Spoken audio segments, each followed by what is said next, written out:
Sweet, so it started, I think. I have no idea.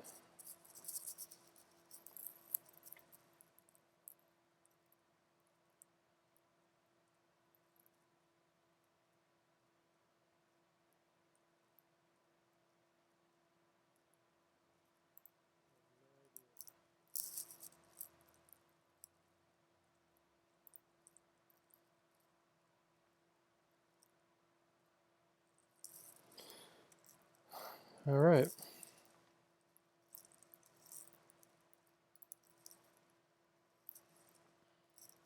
Just gotta figure out how to use this now.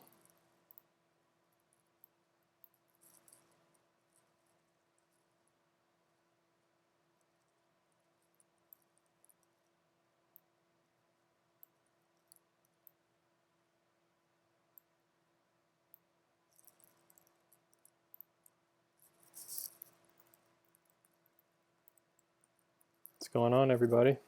I'm just kind of chilling today. I have a few hours free, so just wanted to test out this live streaming thing and I don't know, just see what everybody was up to, what's going on. If anybody wanted to ask me some questions or whatever, I'm here to answer them. So live and in the flesh, you know what I mean? So I'm kind of just chilling, working on some graphic design and such for my work, but just doing that here and there. Fixing up my website a little bit, trying to get that looking nice. But that's about it. I'm just hanging out, man.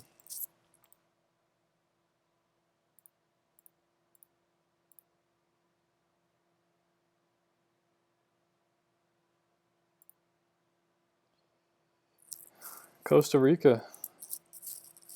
Nice.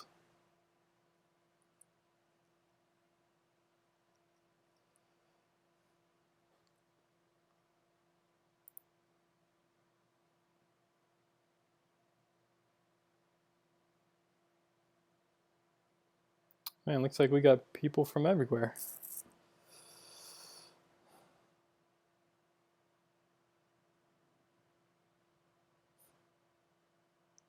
How long have you been painting? What age were you when you started? Oh, let's see. I've been painting since... I can tell you I did my very first painting when I was 4 years old.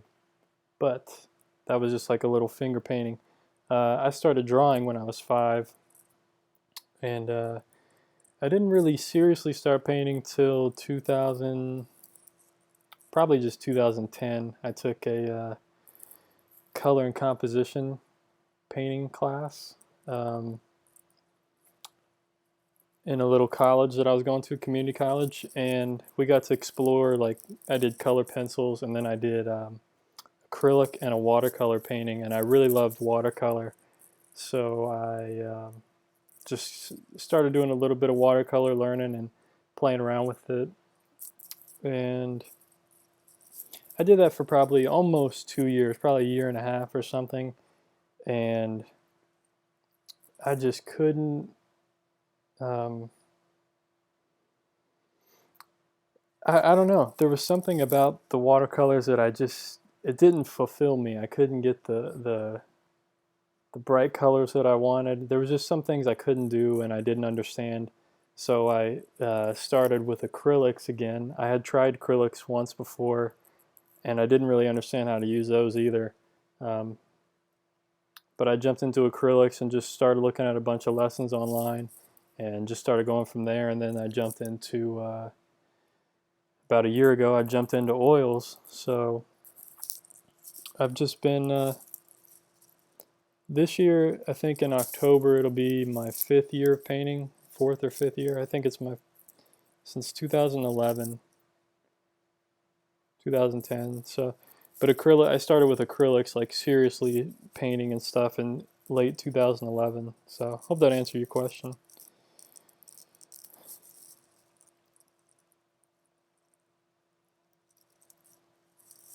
Have I tried water mixable oils? Yeah. I haven't painted with them recently, but I haven't really gotten high quality water mixable oils. I've only gotten the kind you buy from like Michael's, and they're kind of the cheaper the cheaper brand, the student quality. So I haven't really messed with those seriously, I guess. I kind of just jumped into doing regular oils, but who knows? I mean, I may eventually go back into water mixable just for the convenience and less chemicals and less thinner and all that stuff. It's just that I don't know. I just do what feels right at the time, and um, I don't really have there's no like reason behind what I do or um, I mean, there's no like deep reason of why I'm using regular oils over water mixable. It's just that's what I used water mixable as like a transition from acrylics because they're very similar in just how you use them with water. And I've read a lot of people complaining online about water mixable oils and that they get tacky and sticky when you use water with them. And I never found that to be the case. I really enjoyed the water mixable now that I think back to using them. And they don't look any different than my regular oil paintings. So I don't know. There's people that complain about the quality, the look of them, and I don't see a difference with them. So I may go back to using them eventually. It's just convenient for me to do what I do right now, and I haven't been painting a whole lot. I did like one this morning, a small one, and one the other day, yesterday or something. So,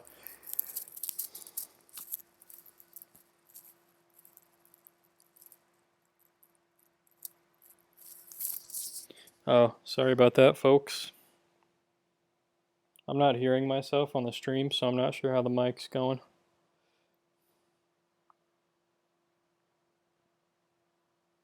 Is that better? Let me know if that's better sound.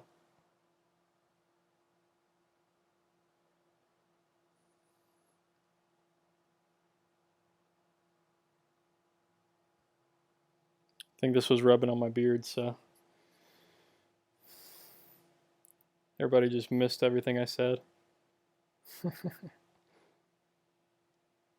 But like I said, this is just a test stream, so I'm just figuring things out. All right, cool. What's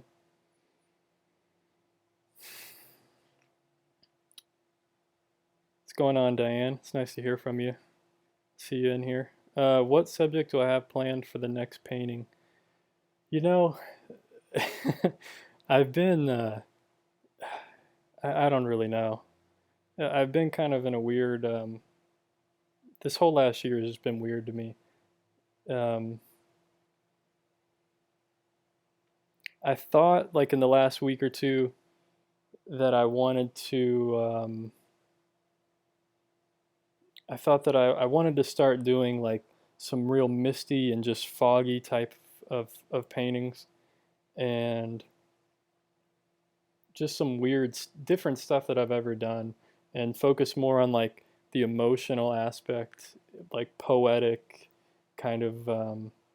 If you've seen paintings from like the tonalism genre, and just look up tonalism in Google, they kind of have like a unifying tone throughout the painting, and they're just interesting light effects and. But I kind of wanted to get into more like sad, almost depressing uh,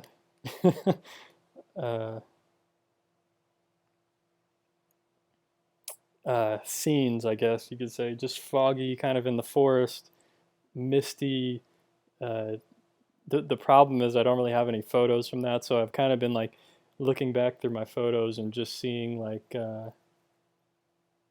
how can I make this foggy looking or misty looking, and I've been using a lot less color. I've been exploring like gray, really grayed down colors. So I'm trying to real paranoid with this mic now. But anyway, I'm just thinking about, I'm just playing around with color. I'm kind of in a what do you call it?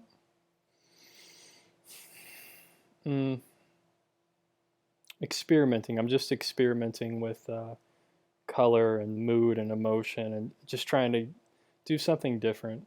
I'm always doing something different with what I do. I might jump back into portraits. I just recently ordered a bunch of DVDs in January on painting portraits and stuff. I learned a whole bunch of stuff, and I actually need to rewatch some of them. There's actually some I haven't even watched. I haven't even had time.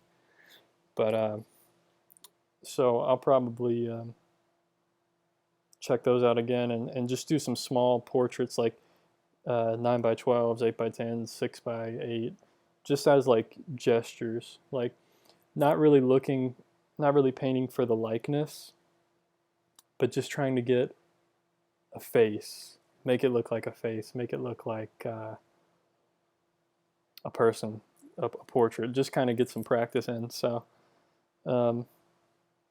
yeah, I do plan on doing these live streams more when I have time, because it's just, it gets so stressful trying to make videos all the time, and I don't really know what to make a video about anymore most of the time, because I've done so many videos and I've touched on so many topics. I know there's more I could touch on. I could do more sketching videos. The problem with this drawing videos is drawing isn't like my favorite thing, but I can do drawing. It's fun. I like doing it, but the problem is my setup. I don't have a good setup to really do drawing videos, and it's unfortunate, but I haven't figured out a way to do, because when I draw flat on a table and I'm looking down at it, so the camera would have to be right above it facing down. That would be the optimal viewpoint, and maybe a camera on my face as I'm explaining things, going back and forth. But you know, maybe I'll use a GoPro or something. That would probably be, now that I think about it, I could probably do that. The GoPro is actually at work right now, but I could probably get the GoPro and put that on I have like a selfie stick with a GoPro attachment. I could put that to a tripod, have it go over facing downward, because the other camera I have is so heavy I can't get an optimal view of that. But anyway, I don't even remember what I was saying. So the sketching videos, yeah, I would do more and do more drawing, but it's easier to film me painting because I can paint, you know, flat up in front of me and film it straight ahead. So I'll work on some sketching videos and try to figure out an optimal setup for that, because I have a little dining table now, a wooden dining table I can sit at, and I just need to figure out the way to put the camera straight above so you can just see me do everything. And I'm just trying to increase the quality of my channel, you know what I mean?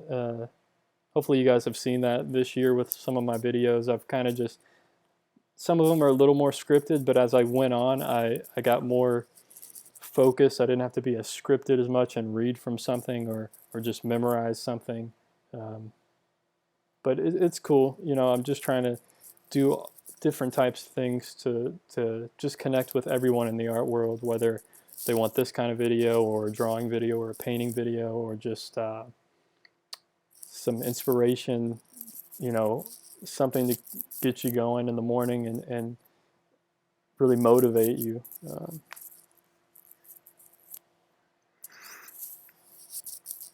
right, let's check out the chat here. There's a lot going on.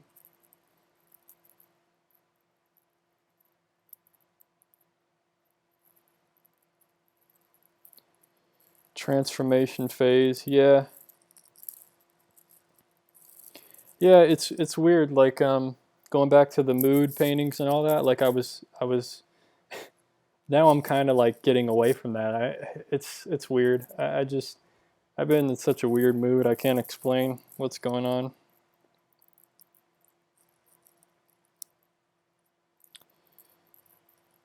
I kind of just go with my moods, you know, and just paint whatever I'm feeling.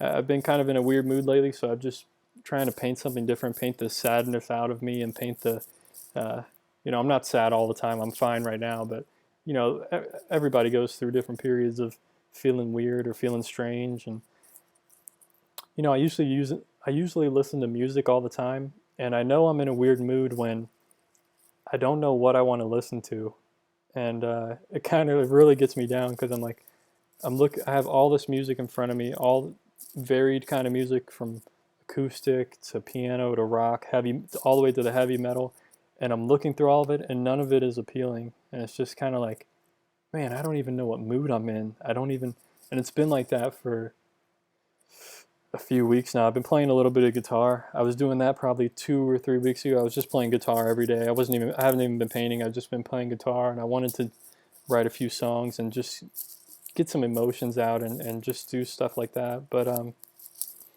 anyway, yeah, I've just been in a strange mood.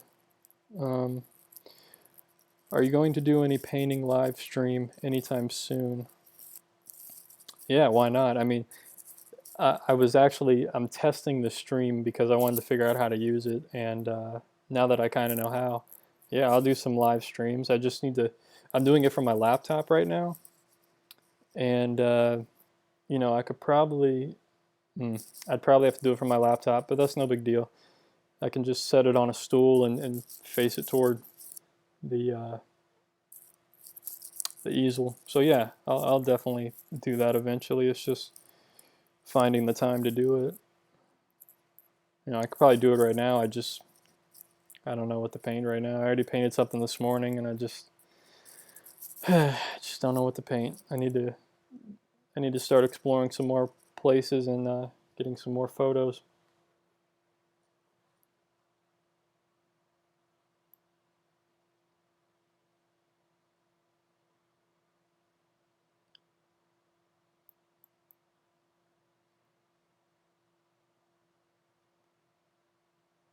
My beard is scratching the microphone again.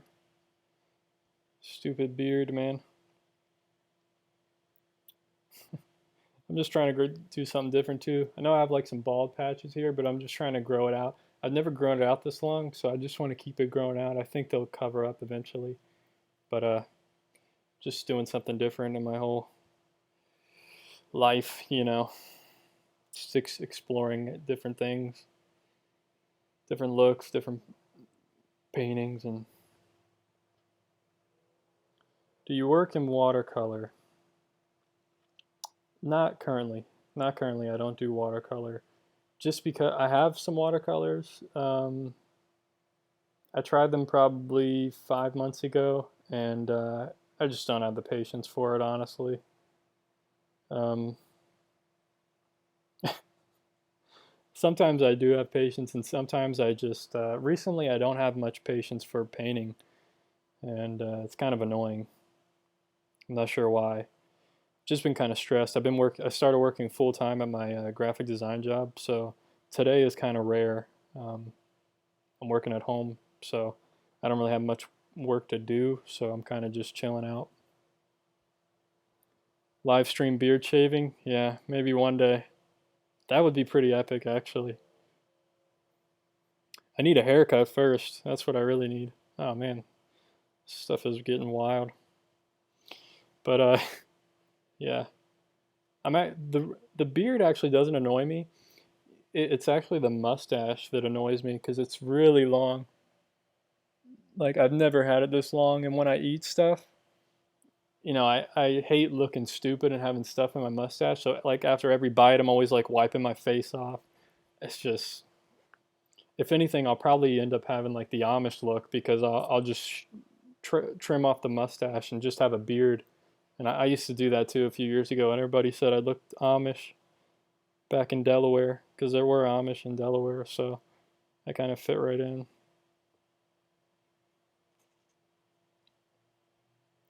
Yeah, graphic design is pretty cool. It's definitely a good thing to study because you can still do art, but you can get a job with it. With like painting, it's hard to. What do you do with painting? You can sell your work, you can go into galleries, but that is really tough to make a living from that full time anyway. So graphic design is cool. I've been doing it for probably 11 years now. Uh, You know, back when I was like 15, I would just play around in Photoshop and just have fun with it.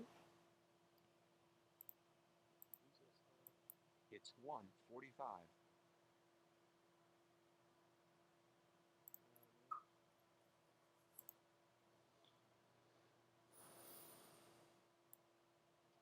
What brush line do you prefer with oil and acrylic?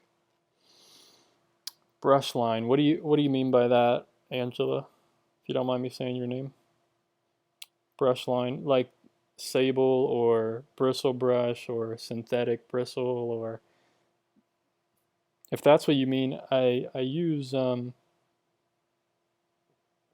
and oil are basically the same thing as far as brushes go. So I usually prefer a bristle brush, and I'm gonna try not to buy any new bristles anymore. I'm switching to synthetic bristle just because of you know I like animals, you know what I mean. So I don't really want to support animal hair brushes and all that stuff. But so I'm probably not gonna buy any new bristle brushes, but I'm gonna use the ones I have because they'll last a long time. But I don't know. You never know. That's just something I've been thinking about because I was looking into getting some like mongoose hair, like softer ones for subtle blending and when I need really light touches, and just reading about that and the mongoose and all that, I was just like, I don't even want to get mongoose hair. There's plenty of synthetic ones that are just as good that'll do just fine. It's just you have to learn how to use them and what to, you know. Um, there's different applications for like the harder bristles compared to like the softer hairs. It you just have to learn what techniques and when to use what brush. Uh, that's the thing about painting is like there's these little nuances that are very you have to be very sensitive to them and understand them to uh, to understand them and to be a great painter. And most people, if you naturally are in tune to those sensitivities, you're naturally pretty good at painting. Um, but anybody can learn that stuff. It's just yeah, 19 people watching. I didn't think I'd get this many people on my first little stream.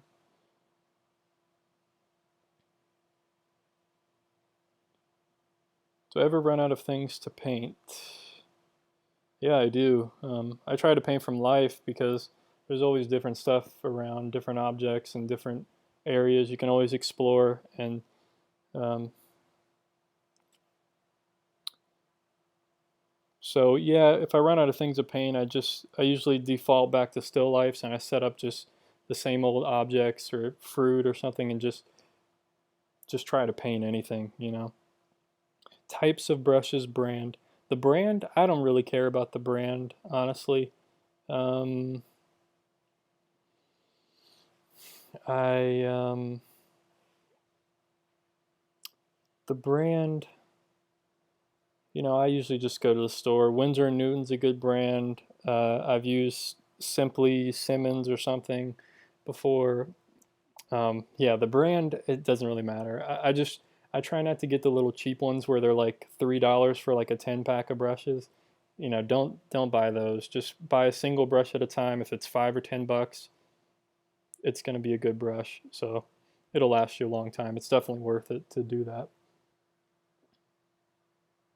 But yeah, as far as like brands and stuff, I'm not really caught up in like what brand is the best. Maybe paints are a little bit different, but I use Gamblin for paints. I also use RGH oil colors for paints. So I just try everything out and I try to see, okay, what are the differences here? And sometimes you can't tell a difference. If you look at my paintings, I've used so many different brands.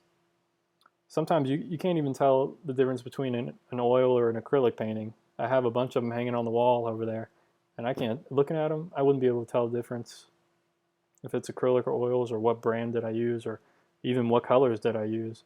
So I think artists get like caught up too much in like, oh, what brand do you use or what colors do you need to use? Like I remember one guy, yeah, Simply Simmons is really is a good brand. I don't. Um, I don't have anything against any brand really, but Simply Simmons is pretty good. I've used a lot of their brushes um, over the last few years. So, have I considered printmaking at all? As far as like making my own prints of paintings? Um, no, not really. Just like I'm not even to that level of artist really to be making prints. I have prints like online you can order, print it when people order it. Um, but as far as prints and stuff, like nah, I'm not. I know I shouldn't say like I'm not that that level of an artist, but I'm truly not. I'm just a dude. I just live in this little 500 square foot apartment, and I do paintings, and I literally have so many paintings I don't even know what to do with anymore. And that's one reason why I kind of stopped painting recently is because I don't even know um, what to do with these paintings anymore because I'm not really selling that much. Actually, I haven't even put any of my oil ones up for sale because I have some varnishing that I want to experiment with. I have some retouch varnish that actually unifies the sheen of it, and then the final varnish. So I need to, I haven't varnished any of my oil paintings, but I have some that have been laying around for months that I could have varnished a long time ago. All right, let's see. What other questions here? Did I miss anything? Probably missed a whole bunch. If I missed any questions on here, just ask it again. I'll try to. Thanks for watching, everybody. Thanks for all the great comments and stuff, and sending all the love my way. I appreciate it. Back at you.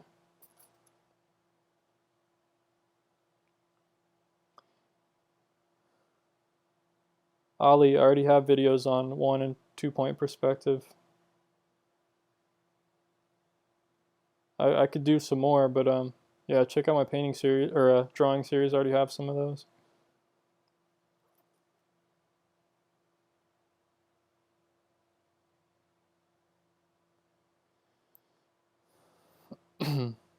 Performing live art at events and musical festivals as well as conducting work. Yeah, that's good, man. That's good to hear. It's pretty sweet. That's a pretty sweet deal. Um,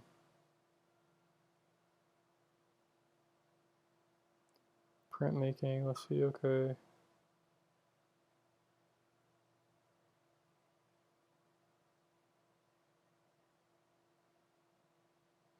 Do you ever paint on different color grounds? If so, what effects does it have?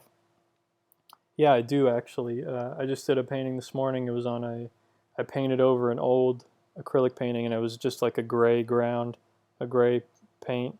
And I've painted over burnt sienna. I've painted over kind of a golden color. I've painted over red. I painted over white. Mm.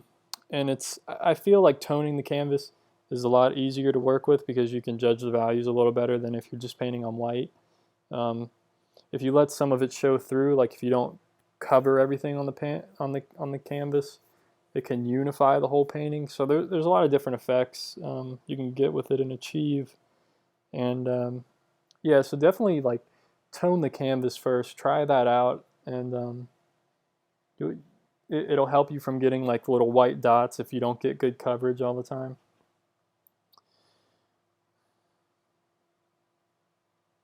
Yeah, I'm not really into printmaking, honestly. Wood cuts and lino cuts or lino cuts, great compliment to painting. I'll have to look into that, but nah, I don't know. That's not really my thing. I remember in college, like having a printmaking class and all that stuff, and it was so boring. Actually, it was the history of graphic design, so it was like learning about printmaking, and it was boring. But actual printmaking, I don't know. I can't say that I've ever done it, but I can't say that I've ever had a strong interest in it. I'm more of like when I do graphic design, I'm more of like I like logo design. I like web design, a little bit of web design, but I do brochures, advertisements in national magazines, um, stuff like that I do every month for my job. So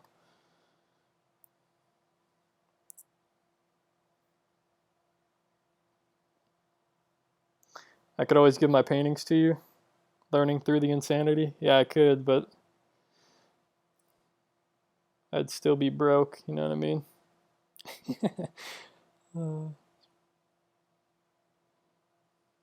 yeah, I respect people in printmaking and anything that they do. I mean, if you're doing what you love, man, I respect it. You know what I mean?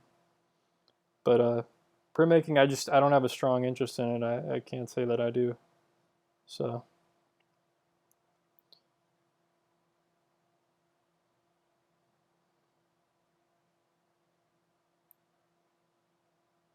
um,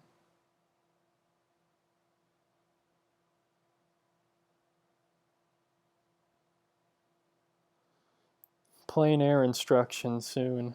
Any plans to do some plein air instruction? Yeah. I mean, I have so many plans to do things. I just don't have the resources or the time, honestly.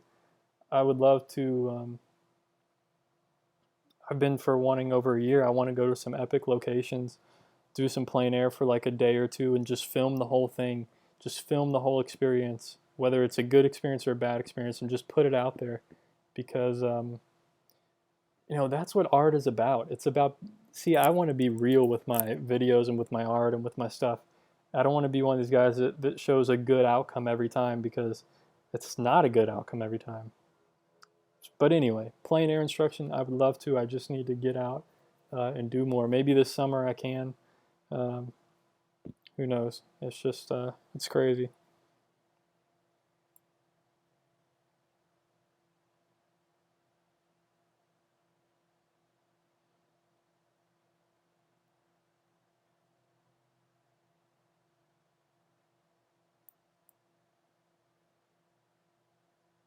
Donated paintings to the hospital and they get money from people adopting them. Is that what you're talking about? That's pretty cool. Anyway, thanks for tuning in. How was the break from painting like? I've taken a I've taken quite a few breaks from painting here and there. Probably about 6 months ago, I took 2 months of painting off, and it was nice. It gives you a different outlook on life. It just allows me to step back and go, okay, what do I want to do with my painting? It allows me to reassess my goals in life and what I want to achieve and what I want to do with my paintings and what direction I want to go, because I still haven't figured out.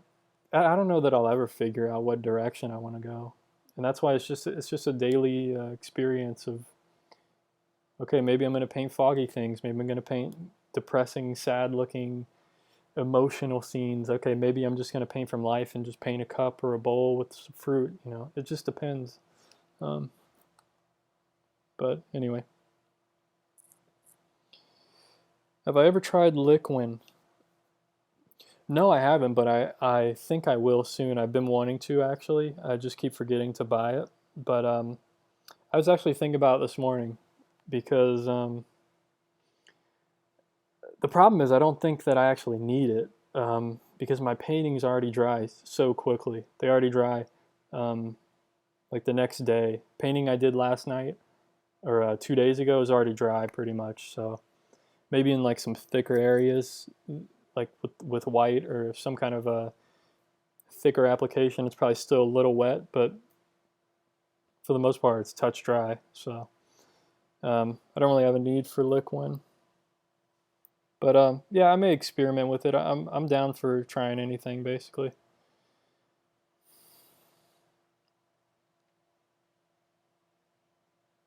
Plein air is painting. Learning through the insanity. Plein air is like painting on location, like outside from life. Um, it's actually a lot of fun, man. It's a rush, really. Um, when it goes well, when you get a good outcome, like you get so pumped from that, and it's even more epic. Like last summer, I was doing some uh, sunset scenes, and I was painting the sun going down over the hills, and I had to paint super fast. Like I did a 6x6 in like 10 or 15 minutes, capturing the sunset, and it's epic. It's an epic feeling. So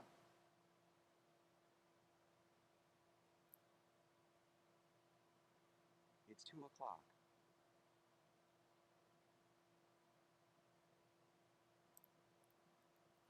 ironically vague. Thanks for the tips. That's good ideas actually.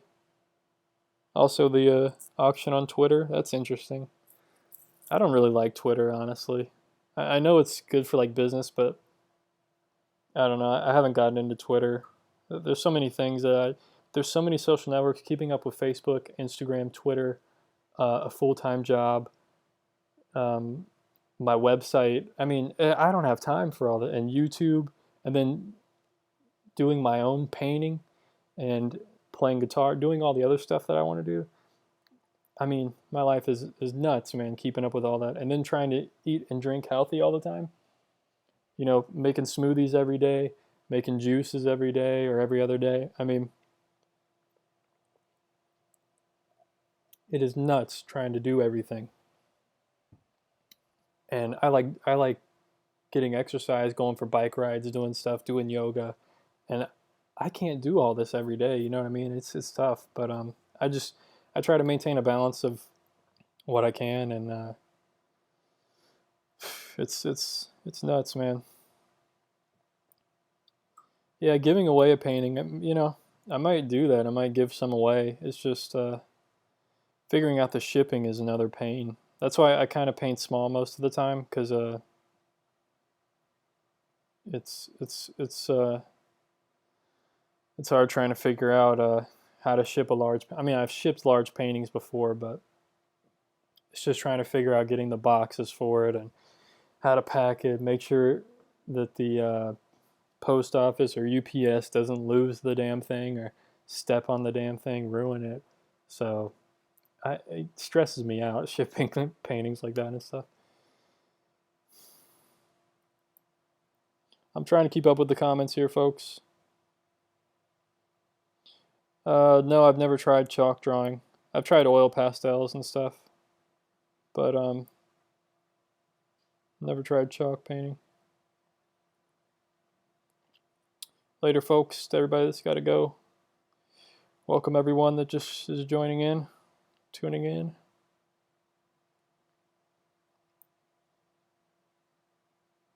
It's good to hear, man. Yeah, I like doing still lifes. I like making the videos for the still lifes and stuff. It's a lot of fun setting those up and just having fun with it. You know what I mean?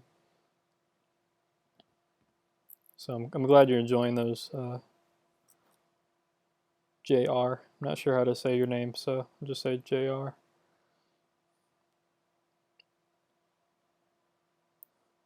You've been using Liquin for 40 years. Nice. I didn't even know it was around that long, honestly. Yeah, I'll have to try it out because it may be beneficial. I don't know. It may be beneficial in like larger paintings, but I did a small painting this morning. Probably took me like 30 minutes. I just banged it out and knocked it out. So yeah, I don't even have. I don't use mediums that much and stuff at all.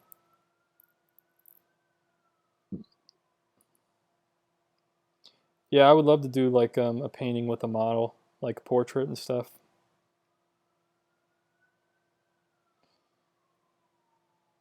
Yeah, I've thought about using Patreon. I think I have one right now, actually.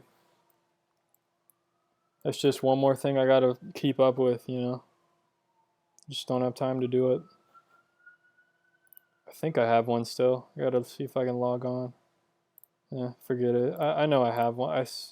I had one and then I deleted it and then I got it back again now. But yeah, Patreon's cool. It's just I don't even know what to offer people. You know what I mean? That's the problem. I don't know what to offer as perks, and I don't even if it was like a physical thing that I have to send out all the time, I wouldn't have time to do it. That's the problem. It sucks, man. Because I like my job, my graphic design job, but I would love to just work from home and do my painting and stuff. But that may end up happening down the road, you know.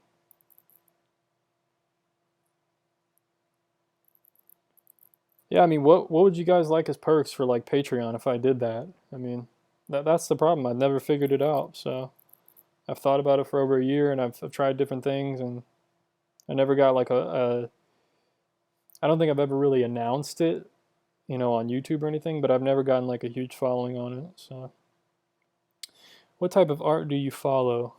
Like realism, abstract, or maybe contemporary? I don't really follow a lot of different art. I go on Tumblr sometimes, and I just find old artists from like 100 years ago. I have a whole inspiration folder. Let me read some names off. Edgar Payne, Edward Leon Cortez, Joaquin Sorolla, John Carlson, John Singer Sargent, Thomas Hill, Vincenzo Eroi, I'm not sure how to say that. Willard Metcalf, Willard Merritt Chase, William Wint, Norman Adelstein, um, tons of artists. I could go on forever. There's so many. E. Harrison, uh, Isaac Leviton. There's so many people. I like Richard Schmid stuff. He's still alive. Um, there's a lot of artists, ton of artists, but more of like it's hard to describe. It's kind of like realism without being hyper realism. It's more of realism maintaining brushstrokes. Kind of I think they call it like post impressionism or something. I don't know. I don't get caught up in all the labels and stuff. I don't really know what's going on, Leonard. I'm just saying what's up to everybody. Do a channel giveaway. What should I give away? A painting? I could do that. I don't know.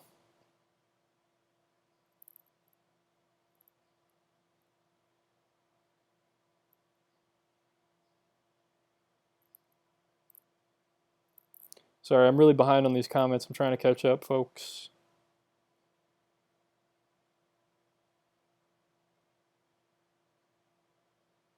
Yeah, definitely. About painting still lifes and having variety. Um, I was the same guy too. I just wanted to do landscapes, and that is kind of like my primary focus. Although I've done a ton of still lifes, but I usually do those in like the winter months when I don't really want to go plein air or anything. But yeah, I used to just say, yeah, I'm gonna only do landscapes, and I probably did landscapes for 2 years before I ever tried a still life. And when I tried a still life, totally sucked at it. So yeah, definitely have some variety. I'm gonna start doing some portraits and here soon. Put the link in your next offer us lessons, a video request. Yeah, I've thought about that stuff too, offering lessons on Patreon.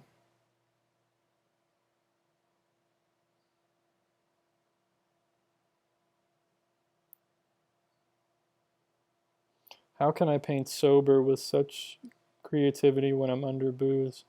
I don't know, man. I've always thought about when I was younger, a few years back when I started painting, I always wondered like how I would paint if I got drunk and was painting. But now I'm so into health that I don't really want to get drunk and try it. But yeah, I don't know, man. I don't know. You have to consciously do it. You have to consciously be that creative. It's like me leaving the brushstrokes in the work. You got to consciously do that. Otherwise, I'll sit there and blend the whole painting, all the brushstrokes out. Otherwise, I have to consciously think about leaving the brushstrokes and the color. And it's really, you got to really focus. But yeah, I don't know. If you don't mind, I guess just paint drunk all the time. You know what I mean? I don't know. It's not really good advice, but I don't know what to tell you. That's a funny question though. I can't say that I've ever gotten that question.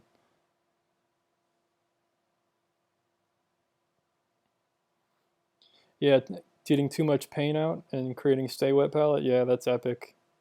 Those things work pretty well. They get the job done. You know what I mean? Especially with acrylics, when you need your paint to stay wet. Yeah, they definitely get the job done. Shishkin, yeah, Ivan Shishkin. He's a good artist too.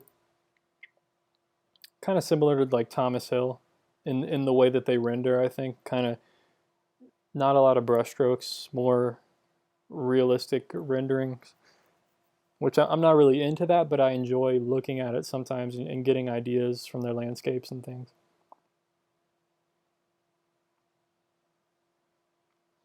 Yeah, man, I try to just keep doing the videos and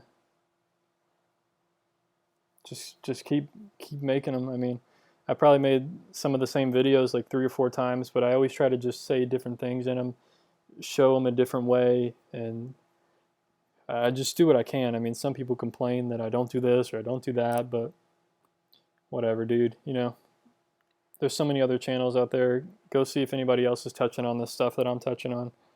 You know what I mean? I mean, now there are, but when I first started my channel, there weren't artists talking about anything basically. So I try to touch on everything that I can from my perspective.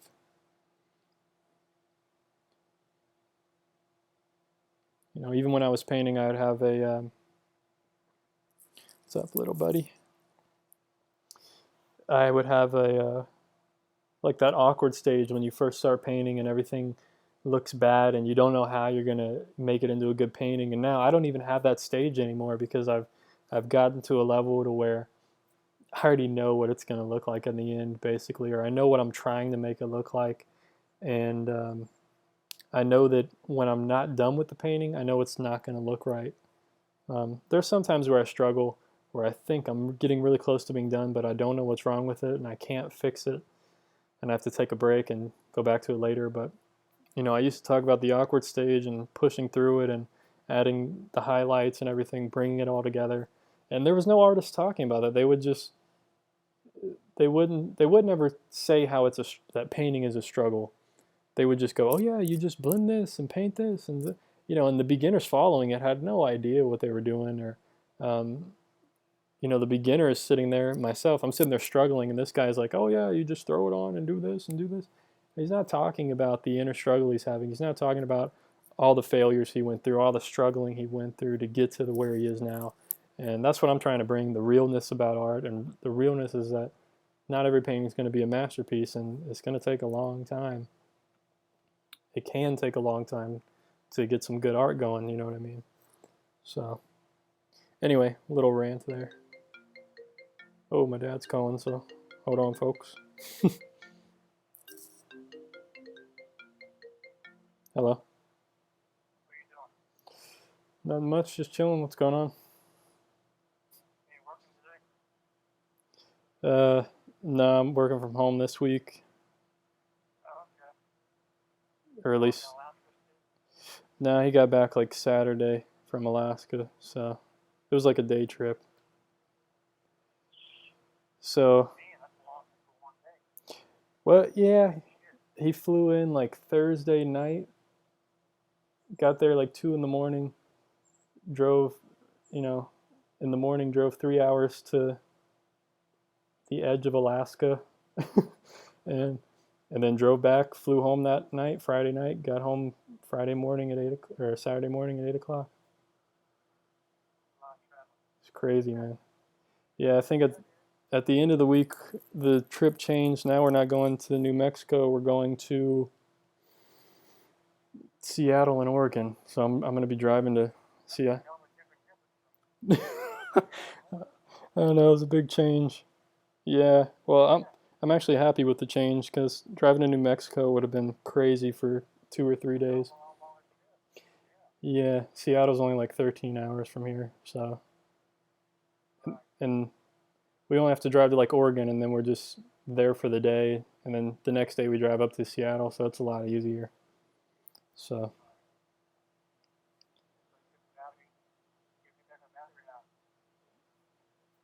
huh?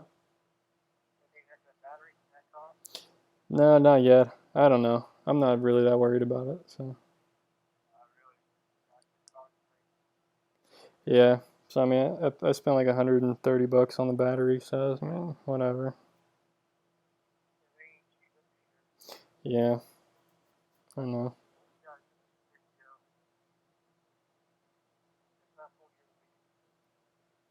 Huh? Yeah, yeah. So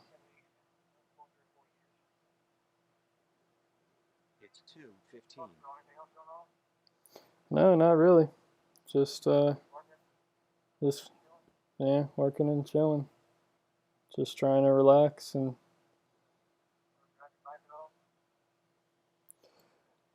no, but I did some cycling inside. My girlfriend has her bike on. Her bike's really expensive, so we keep it inside.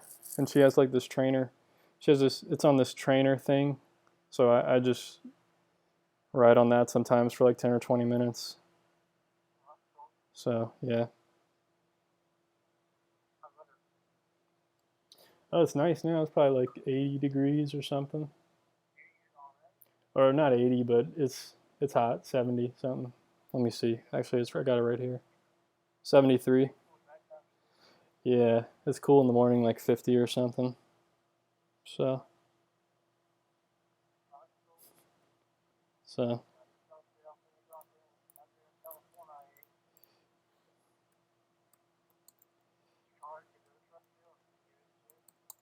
No, not yet. I need to. I need to.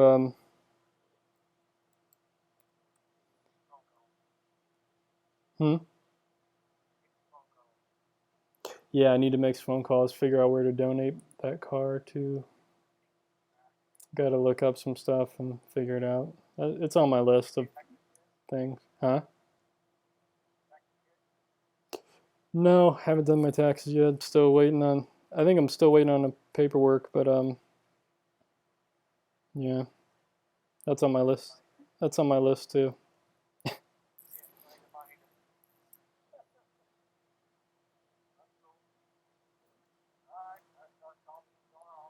Yep. Yep. Just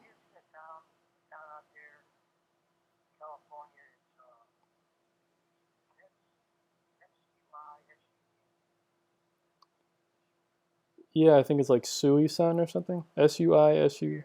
Yeah, we're kind of near that. I think probably like an hour away, maybe. I'm not sure. Why?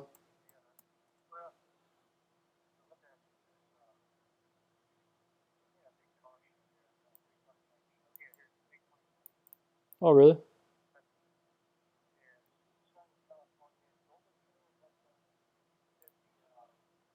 I think that's Fairfield. Yeah, that's Fairfield. I think I'm like 40 minutes away from there. I believe. Suisun City. Yep, that's cool.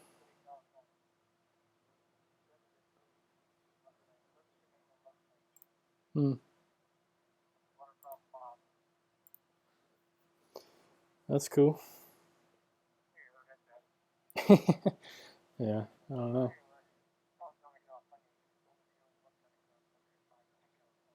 Yep, sounds about right.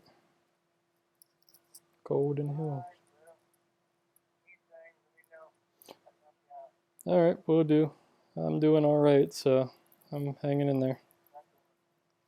Yeah, I will. All right, you too. All right, bye. All right. Sorry about that, folks. You know, dad calls, you got to answer it, man. He calls me like once a week, every week. So, yeah, my work, I got the iPhone 6S. My work bought me this, so there's no way I was going to buy this. I had, before this, I had uh, the S3 that my family bought me like 3 or 4 years ago. And that the phone was getting so bad that my work was like, we'll buy you a new phone. So I was like, all right, cool. Because this thing was like, this is a 64 gig. There's no way I'm buying this myself. You know what I mean? It's outrageous. But anyway, how do you transition from sketching to painting? I found it hard to switch to chalk drawings. Not sure how to approach switching to a different medium. You think it would be hard? Okay, I read that, but I didn't comprehend any of it. Let me try again. How do you transition from sketching to painting? Hmm.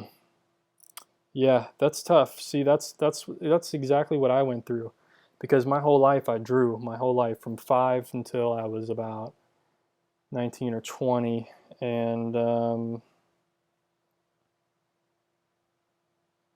yeah, it's tough. You have to learn color. Um, yeah, it's almost like working. It's switching. It's almost switching from like a 2D medium to a 3D medium, because painting, like, you feel the texture of things, like you're moving, you're molding this paint onto a surface. It's difficult. It takes a lot of practice. Let me scroll back up because I think I missed a question Diane had, I think.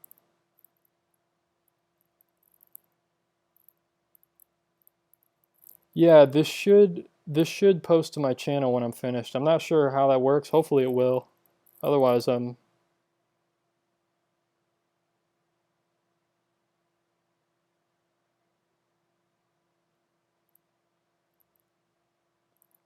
oh, you missed. Oh, Diane, you missed it due to a phone call. Yeah, no worries. Hopefully, I wasn't really talking about that much. Yes, Kitty is sleeping right next to me. Let me try and show her. Let me see. Ugh, there she is. That's my little buddy. So yeah, hopefully this will post to my channel. So I have no. Oh, good question. Would you recommend Geneva paints still? I still have some. I haven't used them in a while. Would I recommend them? That's a good question. That's a really good question. The quality is there. I would recommend them. I would recommend you trying them out if you have the money to spend to try them out.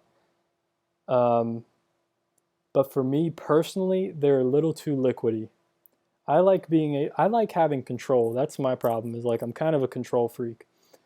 I like having the control of consistency. And with the paints out of the tube, like Gamblin, they start out a lot thicker, and you can thin them down to as thin as you want. With these paints, they come in a jar. They're already liquidy. The medium's already in them. Now that kind of simplifies it, because then you can just take the paint and paint with it. But you can't get. It's hard to paint thicker paint on top of thinner paint. It's hard to do that because all the paint's the same consistency. So it's you have to learn how to paint with that paint. I've done some great paintings. The finish on the paint comes out great. I mean, everything that I said in that video about was true. It's a really good paint. The quality's there. Just personally, it's a little too liquidy for me. But for a larger painting, I could see it being more beneficial than working on a smaller painting. Because a larger painting, you have more room to work with brush strokes and to blend and do those kind of things. But for smaller paintings, I think it's a lot harder to work with. So I hope that answers your question.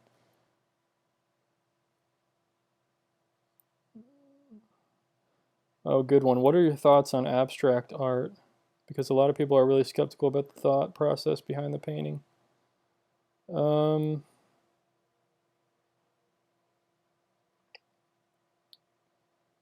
Abstract art. There's some great abstract art, and I kind of understand. I kind of understand it. There's some really terrible abstract art out there, and it's all personal preference. Because how do you judge art, really? I mean, it's what I don't like. What I don't get is all the abstract art where it's like a big orange rectangle or something, and it sells for like $36 million. That is ridiculous. So I find that the business kind of investing aspect of art to be ridiculous, but the painting itself is,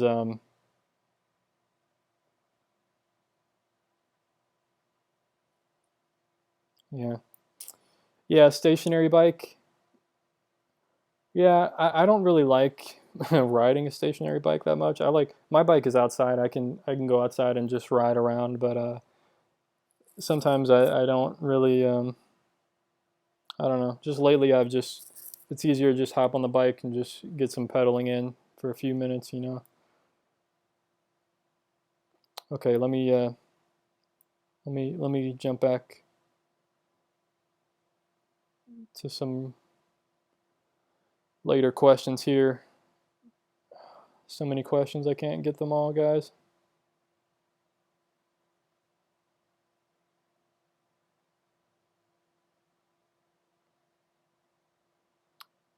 So the advice is just do it. Yeah, learning through the insanity, it's tough, man. It, the only way to get better at something is to start doing it. You know what I mean? Like how did you start sketching? How did you get into that? You had to transition from nothing into sketching. So now you just have to take what you know from sketching and line work and transition that into painting. And painting is more about massing. It's not about lines. So that's the difference. That's the main difference. Is it's about masses of color and value, and it's different. You don't want to worry about lines that much. You want to worry about edges, but not lines. What is the most memorable response you got for your artwork? That's a good question. I really don't know, honestly, off the top of my head right now. I don't know.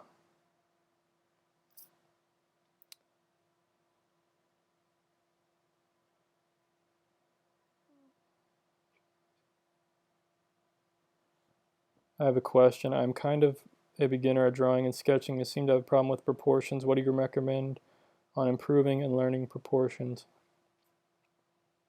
You can look up scale divider. I believe that's what it's called. Scale dividers. If you're drawing from life, that will help you get the proportions accurate. Um, Different kind of measuring techniques are going to help you, but getting the proportions, that's one of the toughest things, and it just takes years of practice, honestly, months of practice, weeks of practice, and work on just that aspect. So what you could do, here's what I would do: get two objects that are different in scale and put them next and draw just those. Keep it very simple at first and really focus on proportions. And that's what you do. You start just learning to see the proportions and also drawing the proportions on a very small, you start small and then work your way up to many different objects and doing landscapes, doing all kinds of things. But you have to start simple first, otherwise it's going to be very difficult and you're not going to understand. You're not going to be able to harness in on all this stuff and focus in on it.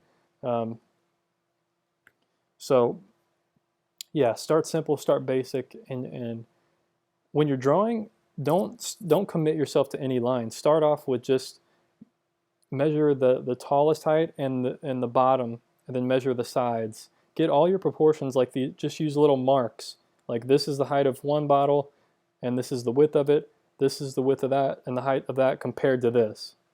So you have to get one thing correct, and then once you have that correct, you compare everything in that scene to that. Hope that makes sense.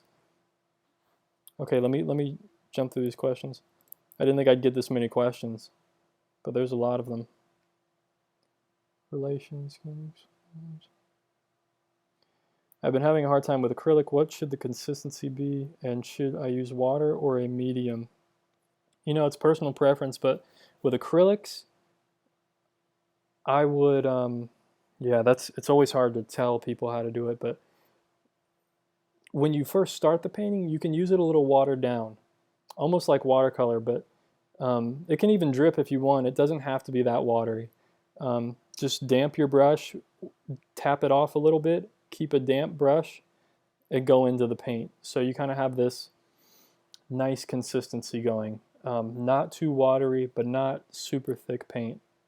But you can use just straight paint out of the tube. It's fine to use. But the water, using just a little damper brush, dipping in water here and there, not a lot, not dripping wet. Otherwise, it'll take off the paint. But the water will extend it a little bit and move it farther. But you just want a little bit of water. Otherwise, yeah, it's not going to work. Okay. Thanks for tuning in, everybody. I know.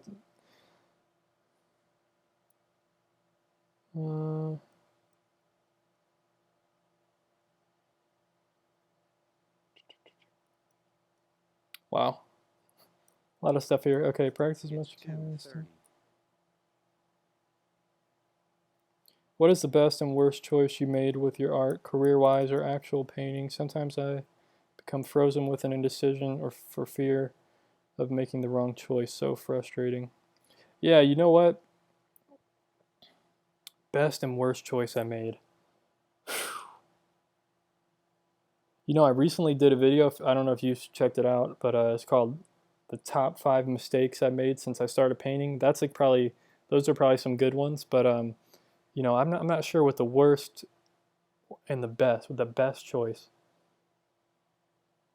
It's hard to really pinpoint them like that. They're not really best or worst. It's just what do you like, and what is working for you, and it's just figuring out this path. You know, it's a journey. It's a painting journey. That's why I always call it that, because um, but the more mistakes you make, you'll learn from them, and you'll be it corrects you to get onto the right path or what you believe is the right path. So yeah, don't worry. The fear sucks. You know what I mean?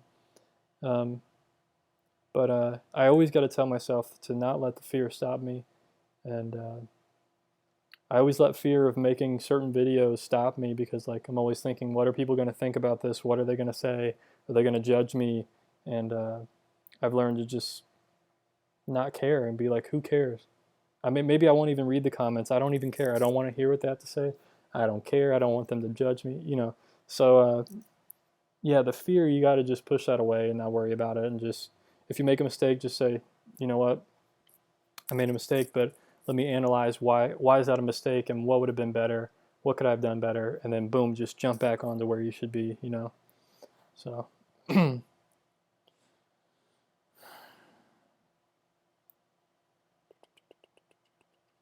it's hard to scroll on this chat really precisely.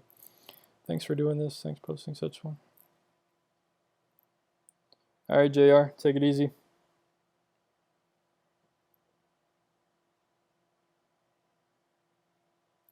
Did you take medication ever, and did it affect your artwork? No.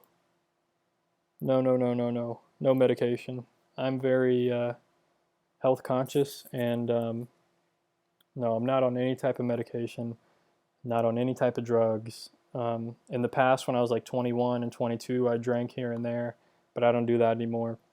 I smoked a few times, but don't do that anymore. Didn't really like any of the effects. Nothing is, to me, nothing is good as when I drink fruit smoothies, eat fruit and vegetables. I never feel as good as when I'm, you know what I mean?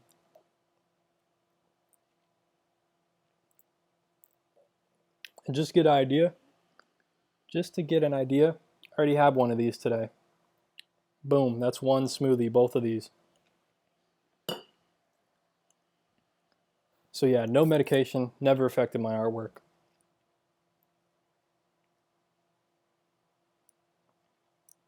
Is artistic life lonely? How to counteract it? Well, it doesn't have to be lonely. It just depends on, you got to try to network and try to find other artists and just try to find people that are interested in what you're interested in, and just find real people. For me, yeah, life's pretty lonely, man.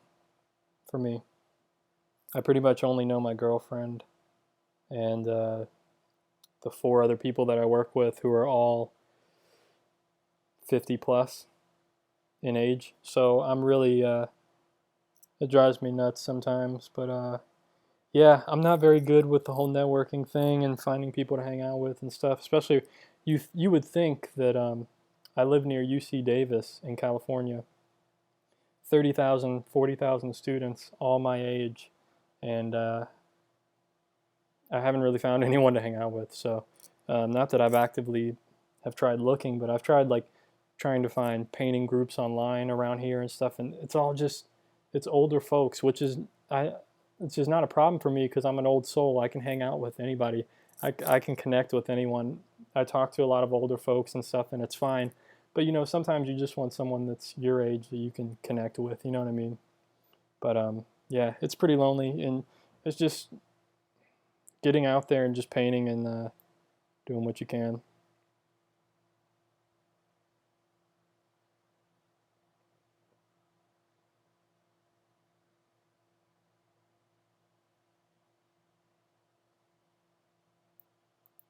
Yeah, man, getting healthier is it's epic. It's epic, you know. Um, you may feel bad at first. That's the thing, like with eating healthy and eating fiber and eating, um, you know, if you've been eating crappy food your whole life, my whole life I ate like crappy food, like really bad. My teeth are so bad because I didn't take care of them as a kid, and it's just terrible. Like I was so deficient in vitamins and minerals and stuff. Looking back at it, you know, I just ate like Pringles all the time and hot dogs, chicken nuggets, just junk food. No, you know, strawberries and grapes here and there as a kid, but that was about it. No vegetables really. And the last few years, I've just been eating fruit, vegetables, some cooked grains sometimes. Um, you know, for the majority, probably 80% of my diet, you know, I try to stay as focused as I can, but with work and stuff, when I'm traveling from state to state, as you guys heard earlier, I'm traveling to the end of this week, Thursday and Friday, probably Saturday as well. I'm traveling up to Oregon and Seattle for work, delivering some medical equipment to folks. So just driving, driving, driving. And yeah, and we end up eating out and stuff. I eat rice at restaurants, or I'll eat like every now and then I'll eat like salmon or fish, but other than that I don't eat any other meat. I try to really stay focused on eating fruits, vegetables, nuts and seeds and stuff like that. But no coffee, no coffee. The best thing, when I wake up in the morning, I drink a whole jar of water. That'll wake you up. I went for a 5-minute walk this morning. I felt great, man. There's no need for coffee, you know what I mean? But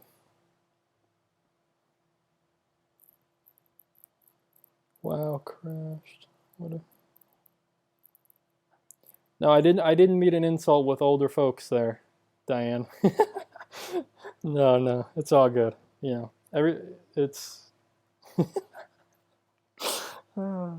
older than me is what I'm saying. I'm getting old myself. I'm 26 now.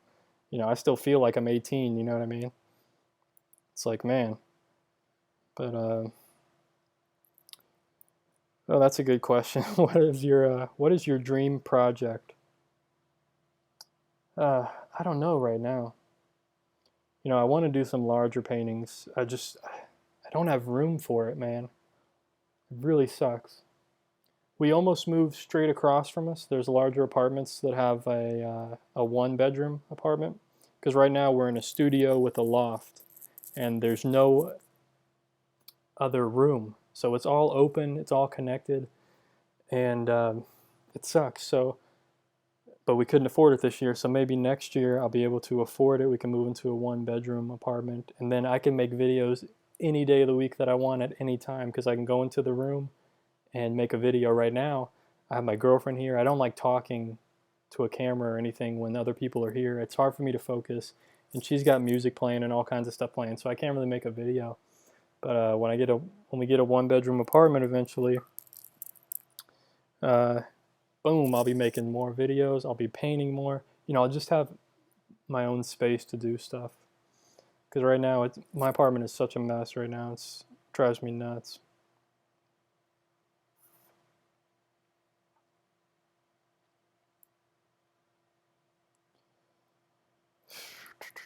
Yeah, join some art forums too. But you know, try to hang out with people locally. You know, that's how I've been to a few meetups and stuff. But I don't know.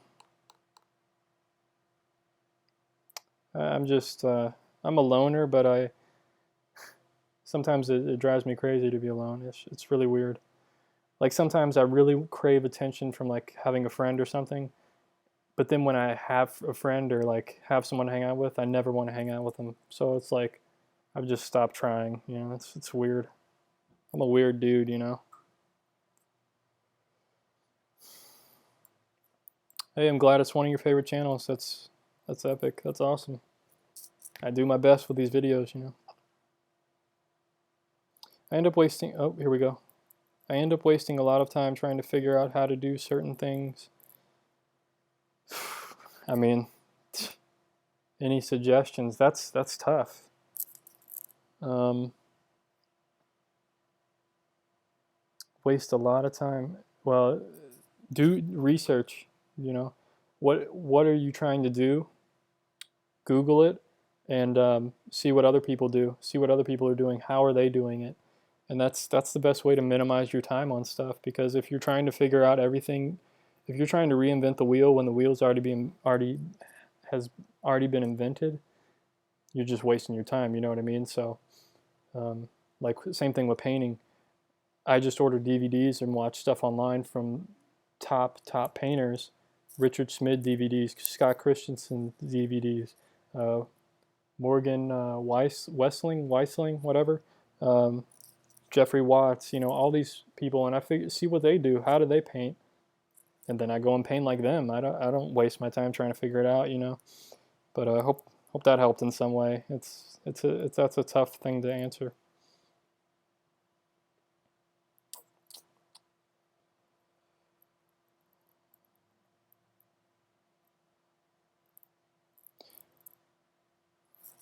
That's the thing of being an artist. Yeah, I am one of the things. I'm overly clean all the time. It drives me nuts when it's a mess.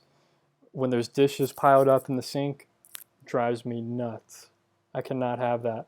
And right now there's like bananas everywhere. There's trash everywhere.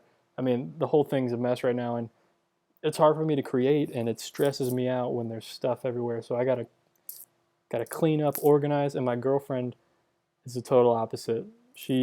Her desk is always a mess, drives me nuts. Drives me effing nuts, dude. I cannot stand it. But yeah, I try to relax and just control what I can. You know, I keep my area clean. I keep my stuff clean and organized. I do my dishes. Her dishes just keep piling up. I don't care, dude. Whatever.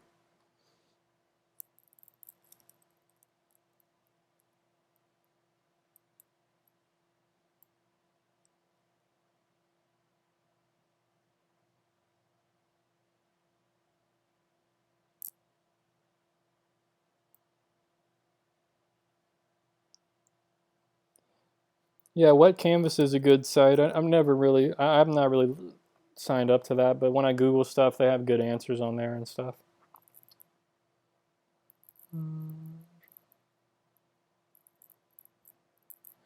Thanks, Sarah from Colombia. I appreciate it. Glad you enjoy the channel and watch my videos. I definitely appreciate it. I just do the best I can to give back to you guys and help you out in whatever way I can.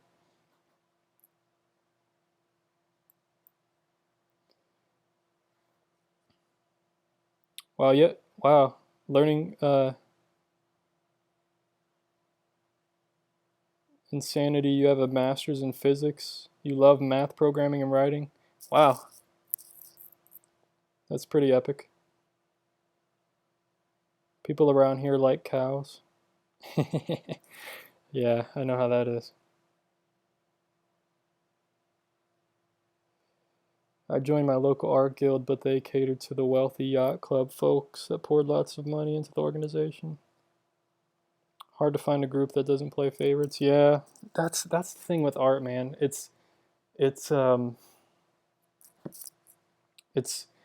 one hand you have regular folks like us that like art and just want to paint and get our work out there and sell it and make somewhat of a living and just have fun with it, and then there's other folks that paint a red line stripe down a canvas and then it gets auctioned off for 30 million freaking dollars, and it's a whole there's like a whole part of it that's just corrupted. I feel like it's just stupid. It's just corrupted. It's just for money. It's just for profit. It's just for a brand name like Nike and having a big name out there, and it's just stupid. It's really stupid. I don't really understand all of it. You know what I mean? I just read a few things here and there, and then it annoys me. Also, being my age and being a painter, I feel like the younger you are, the less, it's not always the case because there are some great artists that are young and people are like, wow, they're great and they make a living because they've been painting since they were like 4 and, they're already really good at 12 and stuff. But I feel like for me, if I'm trying to make a living from it or be an instructor or do stuff, like I feel like I'm not as respected as much because It's 2:45. I don't have that life experience. Like 30 years of experience.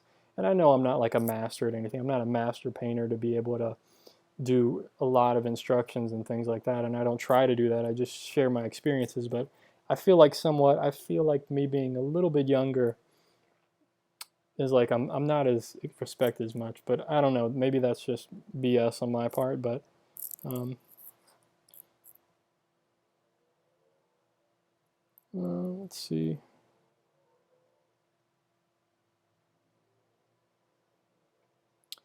Do you still feel lonely even though you have a girlfriend? Yeah, you know. Yeah, I mean it's a different kind of lonely. I mean, sometimes I want to hang out with somebody else other than my girlfriend. I mean, nothing against my girlfriend, but you know, when you don't have a dude to hang out with, you don't have someone to you know, you don't have a painter friend or some, you know, we're not into like the same things, you know, like that. So it's um it's a different dynamic, you know, having a girlfriend compared to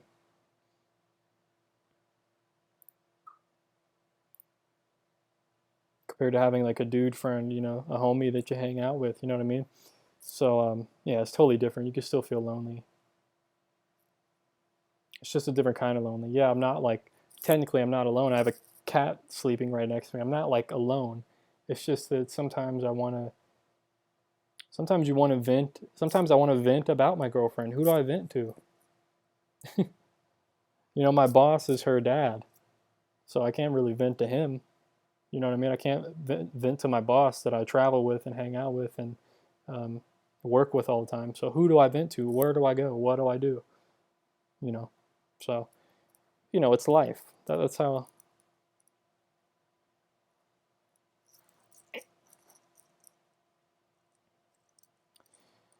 you live in the Bible Belt. Yeah, yeah, man. I used to live in Delaware, and it's like nothing out there. Nothing, man.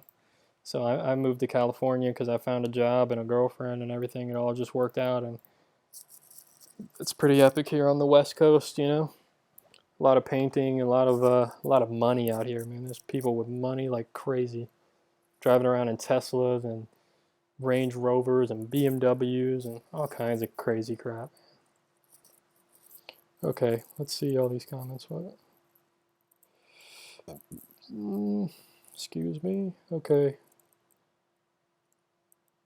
She likes reading and writing, but she gets like really involved in reading. Like she'll sit there, she'll read this thick fiction book for like, she'll read that whole thing in a day. It would take me like 3 months to read a book like that. You know what I mean? But I'm not really into fiction.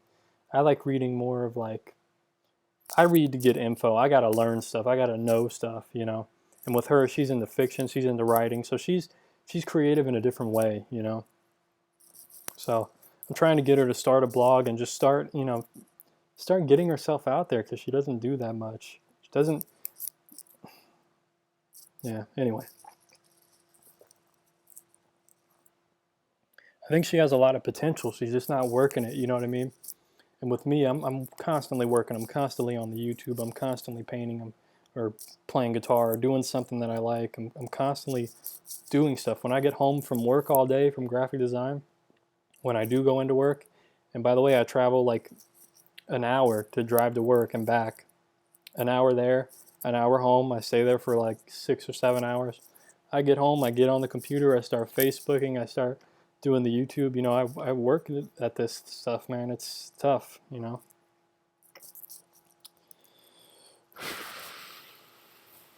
Is there any YouTubers you get inspired by? You know, I don't really watch painters on YouTube, surprisingly. Um, I watch stuff like, I watch a lot of vegan channels, like Durian Rider, um, the Glucose Network, just some crazy stuff. Vegan Gains, and keep working and stop being a bum and get out there and do stuff. But I follow a bunch of different channels, but I kind of just watch random videos. But I don't ever really watch painting stuff on YouTube, surprisingly, that much at all. What project are you working on now? As far as work or painting or what? What do you mean by project? I currently don't have any paintings in progress. Usually when I do a painting, unless it's a larger painting, if I start a painting, I finish it. You know what I mean? What are your thoughts on LGBT people? They're cool with me. I don't have any problem. I have no problems with anybody. You know what I mean? As long as you're real, as long as you're a good person, you know what I mean? Cool with me. You spend too much time watching painting demos and reading art blogs, rather. Yeah, you know, there is some value in watching demos and stuff. Like I said, sometimes I go on a binge and I watch all the DVDs I have. I watch Richard Schmidt. I, I always try to just get inspired again. Sometimes you need that. Or I read up on blogs. What are people doing? You know, I do the same thing. Um, or I just start saving a bunch of images that I find on Google of older painters and things like that. Um, but yeah, having that balance of building up all that, sucking up all that inspiration, and then pouring that into your work. And it definitely makes a difference. I will say that. Um, I can watch a ton of DVDs, soak up a lot of knowledge, and I already know I'm better at painting without even actually painting. Um, Sometimes it works, sometimes it doesn't. Sometimes and I've noticed this in the past, I was at a certain level and then I watched something and a lot of things just clicked with me. Okay, I saw him, that's how he did this stroke or painted this. I see how he did that. And then I go on my painting and boom, like I'm doing stuff way differently. I kind of, it just brings you up to a next level on how to handle things. And if you're trying to change the way you paint and bring it up to the next level that you're trying to get to, everybody has different goals. And for me, I like leaving the brushstrokes in it and, but keeping it realistic. So it's, you know, that balance of realism mixed with painterliness, whatever you want to call that. But is there a kind of music that gets you to concentrate when you're stressed or trying to work? For me, it's Disney songs. That's funny, Sarah. Um, you know, not really. I've really been the kind of music I listen to. I listen to mm, acoustic, neo folk, um, piano music, uh, like Ludovico. Um, mm, Sometimes heavy metal, Opeth, uh, progressive stuff, old 70s stuff, Rush. I like a lot of Rush. So it depends. Sometimes I get in a certain mood. I need like relaxing music and it gets me in the zone. Sometimes I need like just heavy stuff, just really brutal, heavy metal, you know. And some people aren't into that. That's just my thing. But sometimes I need a real soft, just acoustic stuff. So it just depends.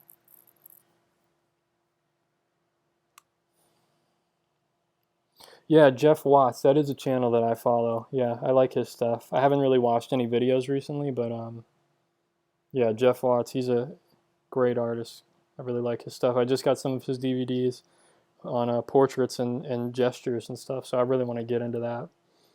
He really made me see portraits a different way, like painting a 6x8 of a portrait.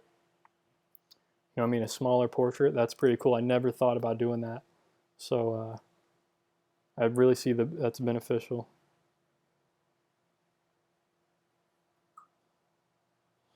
What kind of music do you enjoy? Yeah, like neo folk, heavy metal, piano music. You know, it's really varied variety. I have a whole bunch of, you know, some German, some French music that's kind of like dark black metal almost, but not black metal. It's more like shoegaze metal. Some people, if you're not into rock or anything, you're not going to understand what I'm saying at all, but that's okay. I used watercolors up until now. I want to start oil. Any suggestions on how and what to do? Buy some oil paints, buy some canvas, boom, start painting. But no, that's a good question. Transitioning, learning the techniques, learning how the paint's going to move, how the paint's going to work. learning those little nuances, because watercolor is totally different. Watercolor is kind of backwards. You work from light to dark. Oils, it's kind of, oils you don't really have to start light to dark or layer or anything. You can just, it's all just one big puzzle piece, and you just mix up the paint, put it on, smear it on, boom. You know, if it, excuse me, if it doesn't work, you just use a palette knife, scrape it off, use some thinner on a paper towel, wipe it off, boom. You know, it's real simple. Hey, thanks for tuning in. No problem.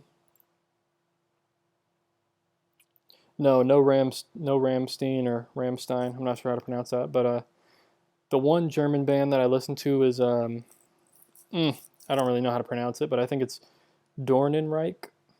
I'll put their name in the chat.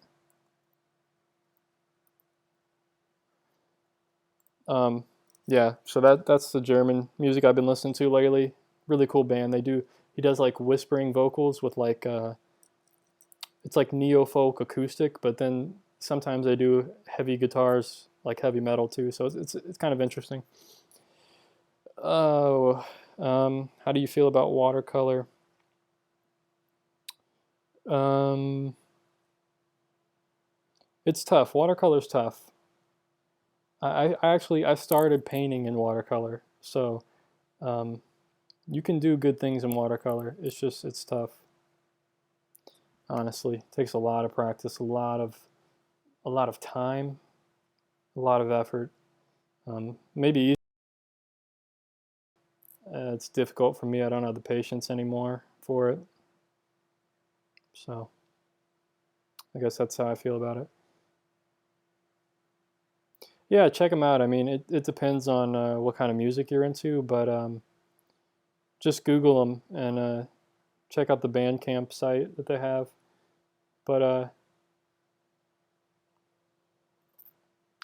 yeah, it's a cool band. I'm trying to think the album to check out here. I'll tell you an album to check out. That way, I think it's their most recent one. It's I don't know how to pronounce it because I am German technically. Not really. I wasn't born in Germany or anything, but my last name is German. But this is the name of the album to check out.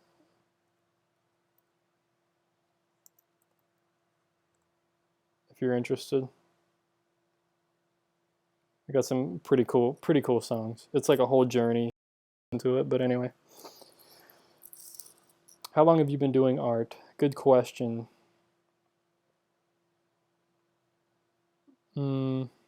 I really hope this video saves on my channel afterwards. I hope I set it up right. Um, I don't know. It looks like it will, so. Stream complete. What?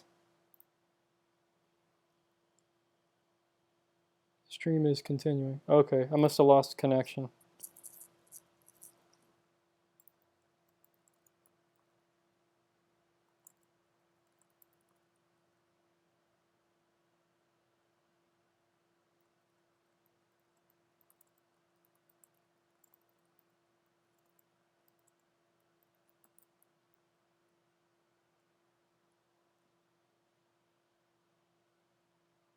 Okay, I'm not sure where it ended. The stream ended. I'm not sure what you guys heard or what not. So, what was the question I was answering? Damn it! I could have swore it was just right here. I can't scroll on this chat for some reason. There's so many people chatting that it scrolls up way too much. How long have you been doing art? My whole life, basically. I've been drawing since I was 5, and I started painting when I was 19, 18, 19, something like that. Yeah, sorry about the little interruption, guys. So, anyway.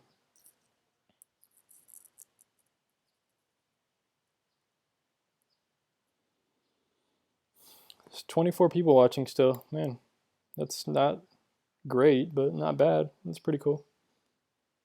I thought I'd have like 2 people watching, but I appreciate it. I'm sorry the stream is kind of boring. Um, Maybe one day I'll stream me doing a painting, but I won't be talking that much in it. You'll just see me painting, so it'll be really hard to keep up with the comments on that. So, although it's a good thing that my stream went offline for a few seconds because it said, "Uh-oh, video output low." All right, looks like it's going to be buffering now. I guess the connection's really crappy right now. Um, Sorry guys. Not sure what is going on.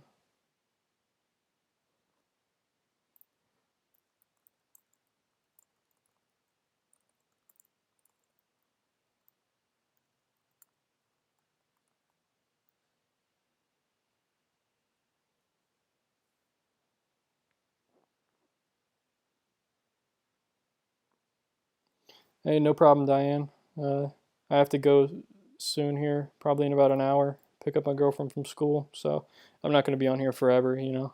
I know people have lives, so I appreciate everybody staying around, and I don't want to make super long streams because then I think it would be hard for people to watch them and get some value from them.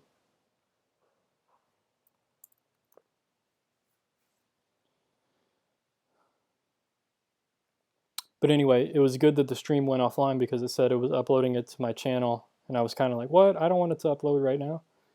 But so I know it'll upload, I think. You realize how many people you influence on your channel? I guess a lot, you know. I never really. I mean, I kind of thought about it, but yeah, I guess it is pretty cool, you know. It's just it's hard to comprehend, you know, how many people have. I think I have over 5 million views now, so I mean that's pretty. I never ever thought I would get that many views, and I have like almost 80,000 subscribers or something crazy. Never thought I'd get that many, and I'm sure there's plenty of people that What is my day job? Graphic design. I don't usually work from home. This is kind of a rare instance that I'm home this week, but at the end of the week, I'm traveling up to Oregon and Seattle to deliver some medical equipment. Basically, driving out in the middle of nowhere. Coos Bay in Oregon. It's on the coast. It's going to be some epic views and stuff, but yeah, yeah. I do graphic design for a healthcare company, medical device company. And I design advertisements for national magazines. I do website design. I do flyers. I do trade show. We just recently went to the LA Abilities Expo, and I designed a 16-foot tall tower that was a triangle with a three-sided triangle, obviously, and each one had a different backdrop for a product. And I designed that. It had a ring above it, a 16-foot ring that I designed and everything. So, yeah, I just do graphic design, all kinds of stuff.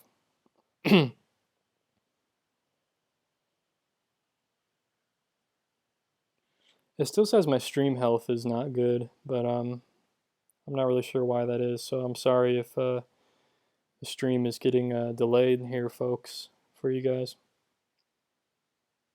It's kind of a bummer.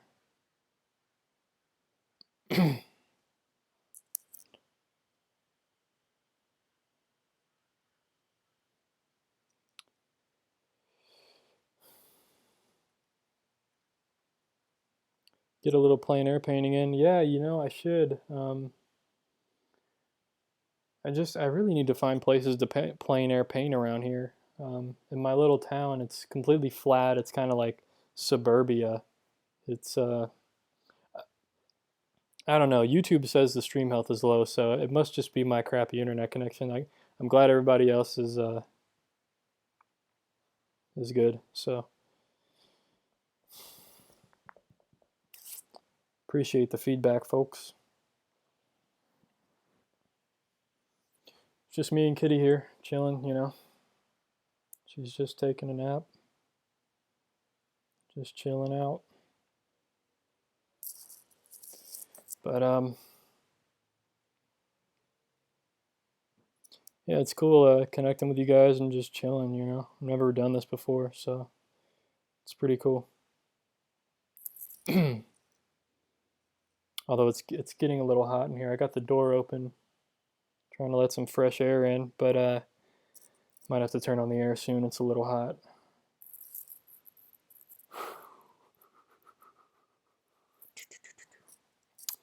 Um, yeah, like I was saying, like my little town, Davis, California.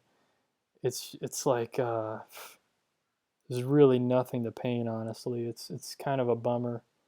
Um, I've been all around the town so much, and there's probably a few more areas I could find, but it really bums me out when I go and search for an area, and I get really picky, I guess, is the problem. But when I go out for like an hour or two and try to find a location, and then I don't find anything that interests me, and it really bums me out. I get kind of angry, but it just bums me out, man, because I just want to paint something and get that epic feeling, that painter's high. But yeah. Chaos 2003, what's going on, son? Shout out to Chaos 2003. Do you smoke pot? Sure don't, buddy. Sure don't. I have before in the past, like a few years ago, but only like once or twice or three times. But it didn't do much for me. It doesn't do anything for me. I'm high on life, you know what I mean? I get high on life. I get high on these fruit smoothies, man. This thing's getting kind of warm. It's kind of,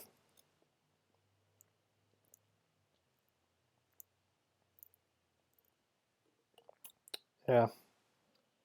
It's still really sweet and stuff, but can you pronounce my name? I don't know, man.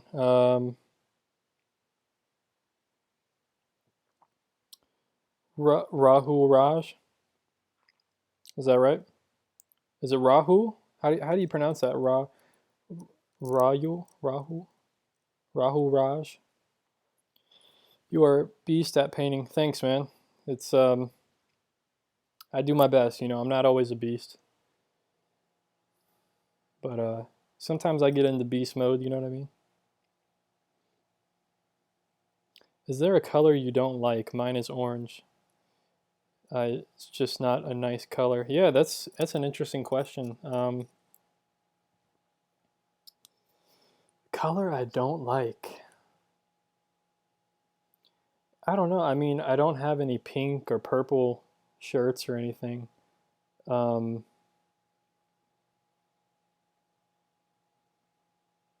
Probably the feminine. I don't have anything against them, but I just personally don't wear them, or I don't. But when it comes to like painting or anything, I see the application for purple, and it's a really useful color. But in general, nah, I don't really have anything against any color, really. It depends on what application it's in. Like if I have to wear a certain color or something, like maybe I'll have something against it. But um, in general, nah, not really.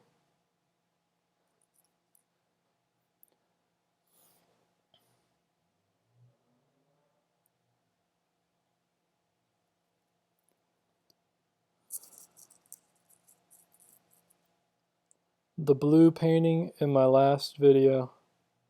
What painting was that? I don't even know.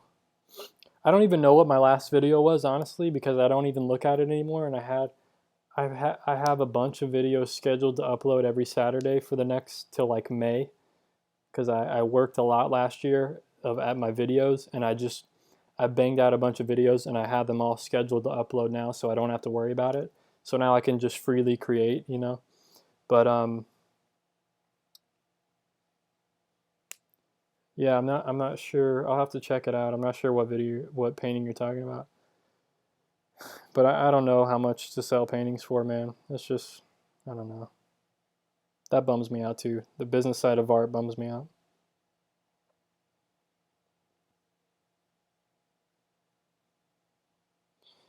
Do you do more paintings than you upload? I always check your blog, but there are only paintings once in 2 weeks or something.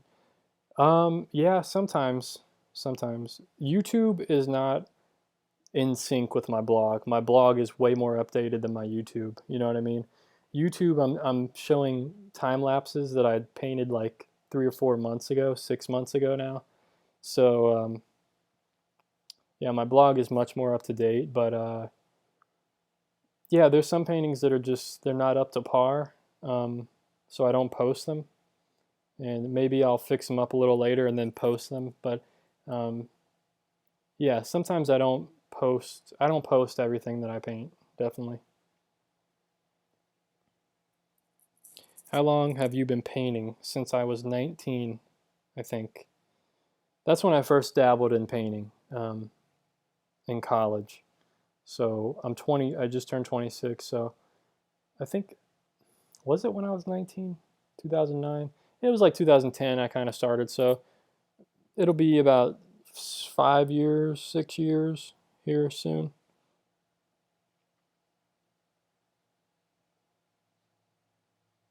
Do you have contracts for your graphic design work? Do you price by time or size? No, see, my graphic design work isn't freelance. I have an actual job. They pay me every month or every 2 weeks, um, and I get paid, no matter no matter if I sit at home for a week and do nothing, or if I work all week and do a lot of stuff. I still get the same amount of, you know what I mean? It's like a full-time job. So, well, it's turned into a full-time job now here recently, back in February.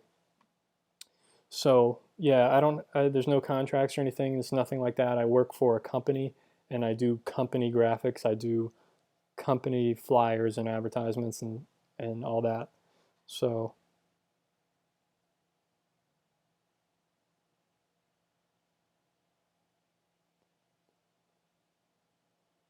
mm, it was hanging on the wall. It was blue with what looks like white light in the forest.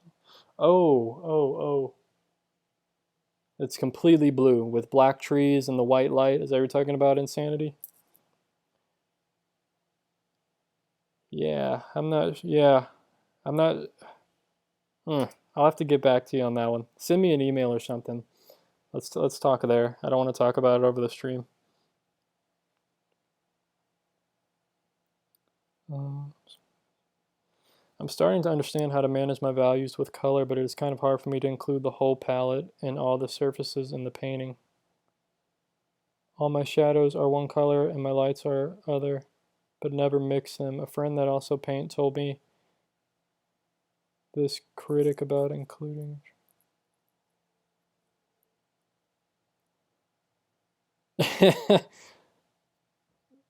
Zoologico? Yeah, that's are you just talking about adding variety to your work? Like, I understand what you're saying. Like, no matter what color the shadow is, like if it's a shadow in the grass or a shadow on the tree, you make it the same color. Yeah, yeah. You might want to mix that up a little bit. Um, that's what makes painting hard. Is that there's so much variety. There's so many different colors and shades, and sometimes it's good to simplify. But yeah, if you just use red, yellow, and blue and white to paint, you'll be fine. You know, don't worry about a warm and cool of each one or all that. That's all. You don't need to do that.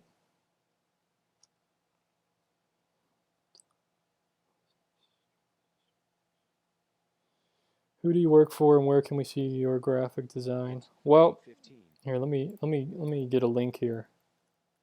I have a Carbon Made site that I uploaded some projects on. Some of them are real logos and some of them are fake. Um, let me see here. I'm gonna link my Carbon Made site. You can see, just check out the logo design and the magazine and stuff. Just some projects that I did. But I work for a company called Innovations Health. So I put that, just go to innovationshealth.com. You'll see like all the photography I do, videography I do, um, the logo design, the website design, all that stuff. But yeah, so that's just a little bit of what I do.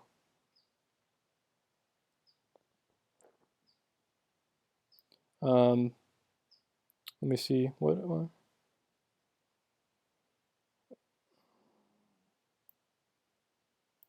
Hey Abby, good question there. The Greek palette or an open palette? What is the Greek palette, by the way? Let me. I'm gonna have to Google that real quick. Greek palette.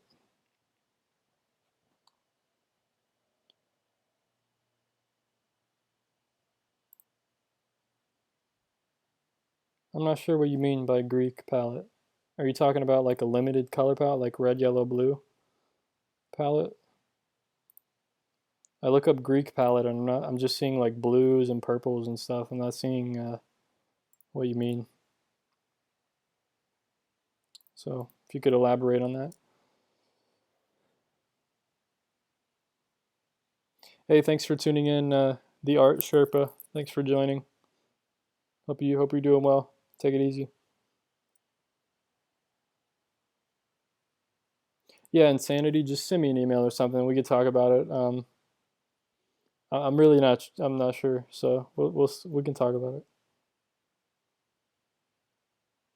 Oh, Greek palette is black, white, burnt sienna, yellow ochre. Okay, thanks for that. Never heard of that before, honestly. Black, white, burnt sienna, yellow. I don't see how you could. That's a tough palette to work with. I don't work with that. I work with I use a titanium zinc white mixture as my white, and it prevents mud from being mixed. Yeah, you know what? I like using mud as my. I think the mud and colors, I think there's a big misconception about that, about muddy colors and stuff. Muddy colors are useful. They're just grays. But when you're saying like your darks are muddy or something, you're using the wrong hue. You're using the wrong color temperature. So it's all just a science of color mixing, basically, or the art of color mixing. But yeah, no problem, Insanity. Yeah, look forward to hearing from you. And thanks for the support and tuning in and stuff. Definitely appreciate it. But yeah, I use titanium white, cadmium yellow, or what is it? Cadmium lemon. It's a cooler yellow. I use that so I can get cooler green mixtures, and then I use cadmium red medium, ultramarine blue, and sometimes I use burnt umber, because burnt umber and blue gets a really dark color, and I can add red and yellow into that and get a dark tone. And um, and I and sometimes I use like grays that I've mixed up from older painting sessions. All right, let's check out what you say. I am enrolled in art school right now. My professor was talking about how it has been passed down through writings that have been destroyed with time. It is very limited, but teaches you a lot about color temperatures. That's interesting. I may check that out. I may try that out. So it's black, white, burnt sienna, yellow ochre. Very interesting. It's very limited. I can see that it's very limited. So you're getting a lot of red tones, yellow tones, and probably with depending on the black that you use, you could probably get like some bluer, cooler tones if you mix white into it. So yeah, it's almost like the Zorn palette of yellow ochre, black, and vermilion, just a little bit more limited. So that's pretty cool. I could see how that could be useful. And yeah, I don't have all of those colors on hand, but I may buy some and check that out and just do some limited color paintings. I'm really trying to delve into color a little bit more and experiment. So I may give that a shot. Thanks for mentioning that, and thanks for that question. Yeah, black functions as the blue. Yep, yellow ochre is the yellow. Burnt sienna. Yeah, exactly. That's what I was thinking. Yep. So thanks for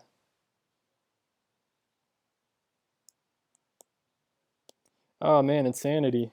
You live up to your name, bro. You blew off your girlfriend to watch this. Shouldn't have done that, man. You got to keep, that's the number one thing, man. You got to keep the relationship good, you know what I mean?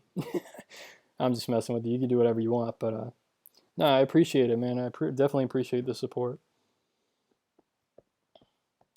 Tom, thoughts on my palette? Cadmium red, cadmium yellow, titanium white, burnt sienna, ultramarine blue. Yeah, nothing wrong with that.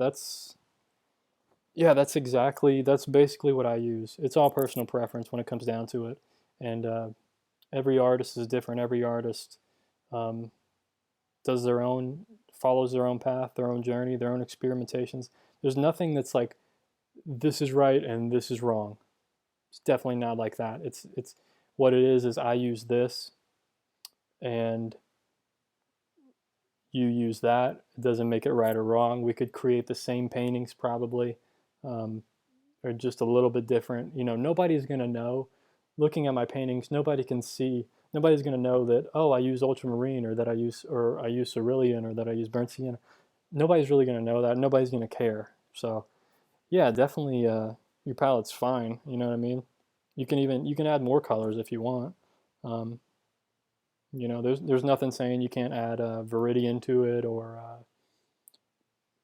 all kinds of yellows to it or another blue. You could use cobalt if you want. You know, there's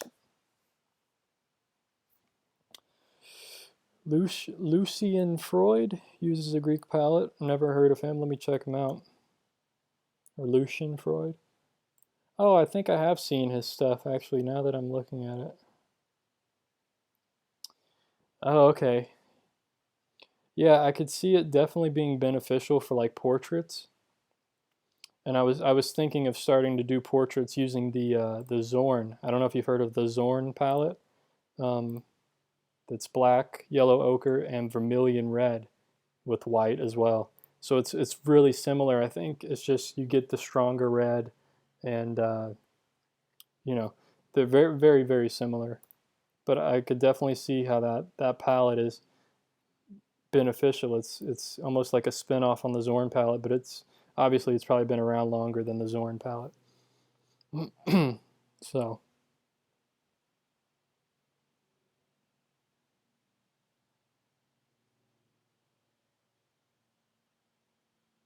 yeah, they even say like for yeah, Greek palette is the base, you know, the base, and people just add different colors. You know, like the Zorn palette, he didn't actually use red, yellow, and or red, yellow, ochre, and black all the time. You know, he had blue and all this other stuff. He didn't. It's just an exaggeration of sometimes that's what he used. But yeah, alizarin crimson is a great color to use. I've used that in the past before. It's a really strong color when you get a good one. And Prussian blue, yeah, but definitely less is more. I agree. I mean, you don't need you know Richard Schmid. If you look at his palette, he uses like 9 colors, sometimes 14 colors. But you know he had the way he does stuff. That's how he learned through art school from the guy that he learned from. So everyone is just different in the way that they learn it and where they've learned it or how they've learned it. So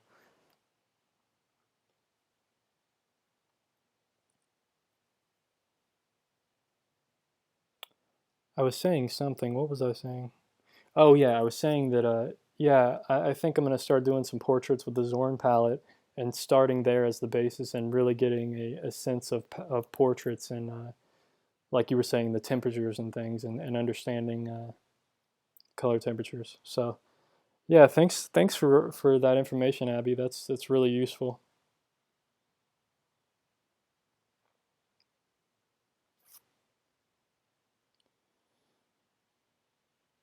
And Tom as well. Yeah, less is more definitely. So that's good. Some good discussion going on here.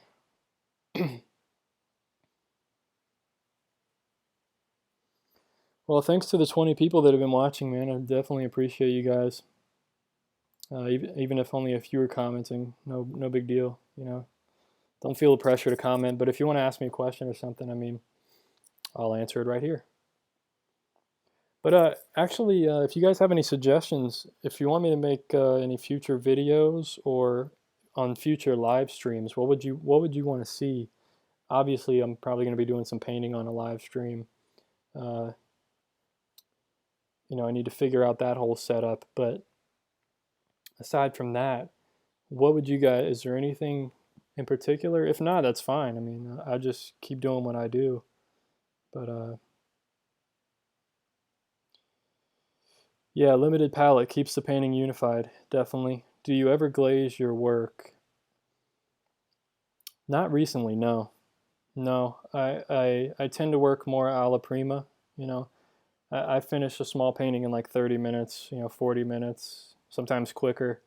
And, maybe glazing could be, I'm not saying it's not beneficial. I'm just saying that I haven't done it, but it's probably definitely beneficial. Glazing, yeah. That's a thing that I haven't experimented with a lot with oils. I haven't jumped into that a lot, so.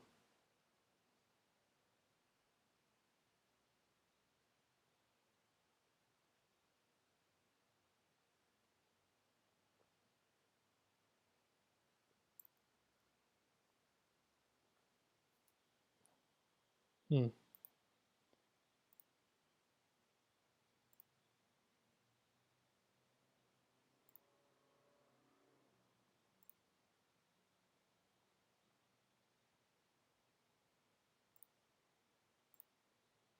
Sorry, folks, I'm just checking some things here. Oh, okay, that's how I share it. I was wondering how to share this live stream. I found it now. It's a little late to do that now. Should have did that at the beginning. Anyway.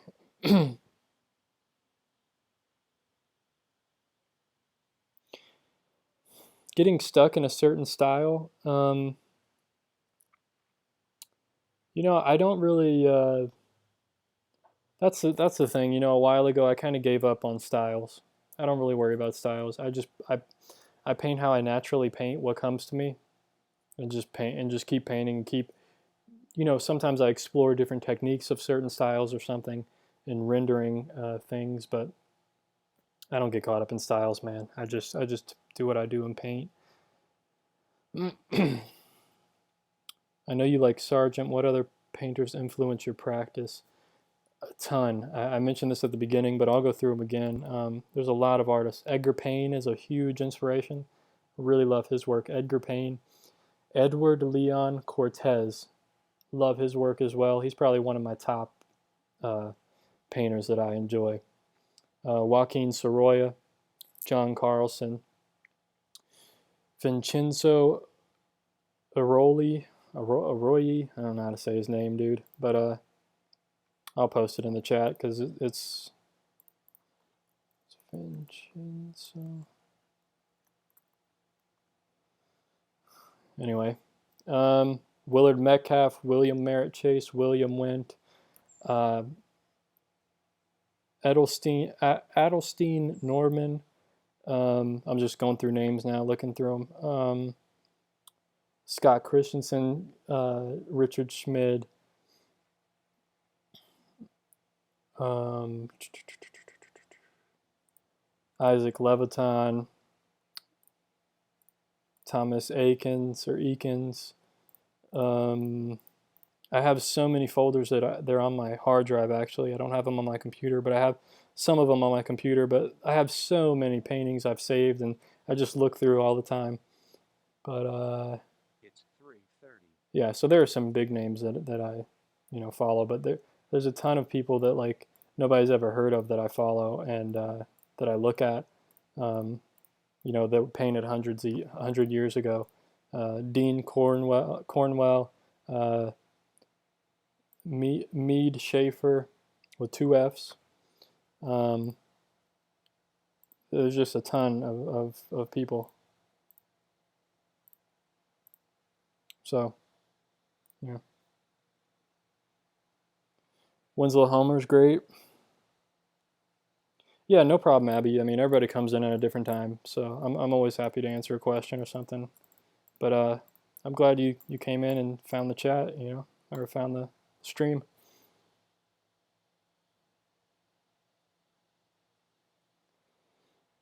You'd love to see me talk about how to get advancing. How to advance, it's just critiquing your work. That's what's going to push it to the next level. Is looking at your paintings or sketches or whatever you do and determining if there's anything wrong with them. What would you like, comparing it to like a professional artist and seeing what's the difference between yours and his or yours and hers, and seeing the difference and going, okay, what could I do that would push it to that next level? So that's really the key there is figuring that out. And it's just practice. It takes a lot of time to advance. I mean, I've advanced over the years, but sometimes I do a painting and it completely sucks. It really does. It completely sucks. I do crappy paintings every once in a while.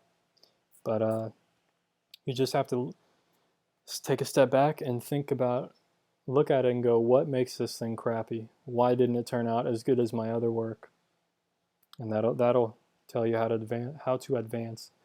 Some plein air videos. I know that would be cool, dude. I need to get my girlfriend to be my videographer. You know what I mean? I need somebody holding the camera, focusing in, moving the camera, and or even just setting up a camera, bringing it with me. I've thought about it. Maybe I'll do that when there's 4 minutes away from here. I can paint the sunset whenever I want, so that would probably be a cool plein air video to do, painting the sunset. Although I have to wait till spring or summer.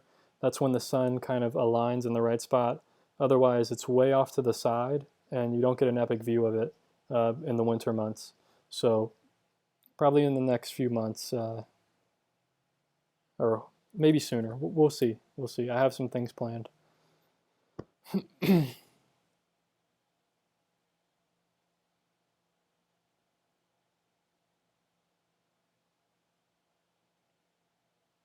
Yeah, insanity, that's a good question. A lot of people, I see that about my paintings. A lot of people think like, oh, your paintings are so good, but some of my paintings are really crappy. Honestly, there's some that I post that I'm not wild about, but they're okay. But then there's some paintings that are like hanging on the wall and stuff that I really enjoy. I really like. Um, but yeah, there'll be a time where you like them, unless if you're that hard on yourself, it's going to be more difficult to get to that point where you're going to like your work. What type of surface do you paint on? Canvas, linen, panel, prepared paper? Also, what sizing do you use, gesso? Recently I've been buying cheap little canvas panels, and I would love to one day paint on linen. I painted on linen once on a small 4x6, and I really like that linen. But canvas is fine too. They're just different surfaces. But I usually paint on panels, and sometimes they're birch panels. That's the one that the linen was mounted to a birch. Sometimes it's gator foam. I did a big 16 by 23 portrait of myself on. I had some canvas and I mounted it. I glued it onto gator board. So usually the canvas and stuff that I use is already prepared. I don't have to prepare it. It's just gesso or it's oil primed linen, etc. Stuff like that. I do have a ground that I bought from Gamblin, or that I got for Christmas. I haven't used it yet though. But yeah, that'd be interesting.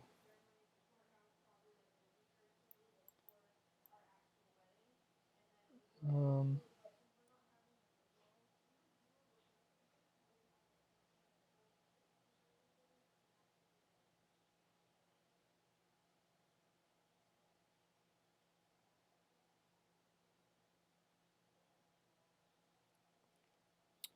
I've heard art. I've heard artists say that they hate looking at their work up to the point they see the old work show solid foundations.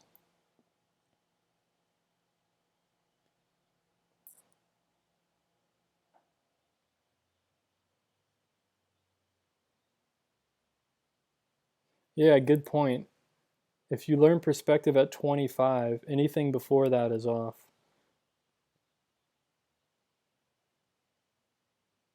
Right. I mean, it's going to be off until you learn it, until you, kind of master it, get better at it. So, yeah, you probably are really hard on yourself, Insanity. You just got to, take a note that it's not going to be perfect. Just take a breath and go, look, it's not going to be perfect. And there may be a little few things that I don't like about it, but overall, was it a good effort? And keep comparing your work. In 6 months from now, look at the work you're doing now and see, is there a difference? Am I improving? What am I improving on? If I'm not improving, why aren't I improving? Or why haven't I improved? Whatever. I don't know. Whew. Right. Oh, you just started 9 months ago, Insanity? Yeah, you got a lot of learning to do, man. You know what I mean? Take it easy on yourself. You got a long time to go, but you spend 4 to 6 hours a day drawing. That's great. You're gonna the longer you spend every day working at it, the quicker you're gonna improve. So definitely keep up the good work. I mean, even if there's some days where you can't do it that long, if you do it for 15 minutes, that's better than nothing. And start drawing from life. Get a jar or a cup, a simple white cup, put it on a table, start sketching it, start drawing it, figure it out. All right, hold on, guys. It's really hot in here. I gotta close the door and turn the air on. Give me a second. Be right back.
Sorry about that, folks. Sorry about that. I'm back in business. All right. Wow, 25 people still watching after me jumping off for a minute and a half. Sweet. You guys are too loyal, you know what I mean? All right. Man, people follow me on Instagram every day, dude. It's great. It's great. Great. I just wish I had more stuff to post. I'm not good with this social media stuff, you know what I mean? Too much to keep up with, man. I need an assistant. All right, let's see. Did I miss any? Do you have a Jersey girl? I've seen you comment on my videos before. Good to see you on here. Do you have a sketchbook? And if you do, can you do a video of your sketchbook? I actually have a video of my sketchbook from a few months ago. You should check that out if you haven't. Just search on my channel, sketchbook. Boom, you'll see it's like a tour through my sketchbook or something like that. But recently I haven't been sketching at all. So yeah, I really need to sketch more. That's something that I don't do that I really need to start doing. And it's just another thing to add to my to-do list of things to do. So yeah, I think I do probably need to take a break from painting a little bit. Actually, I have been taking a break, but I think jumping into a sketchbook again, is and but once I start sketching again, I'll show you guys. No big deal for me. So thanks for the question, Jersey girl.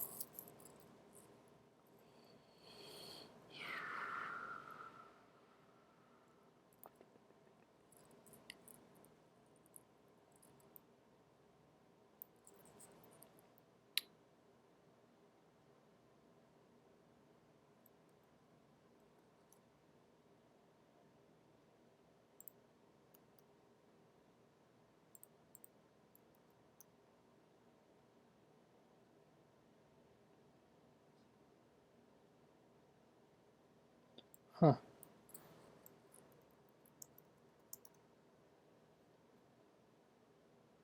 For some reason your link isn't working. I can't get it to work. I don't know if I'm stupid or something. I'm pretty tech savvy, so I'm not sure why it's not working.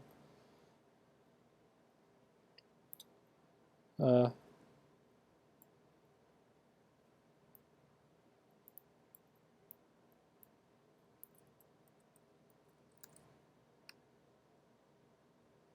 hmm.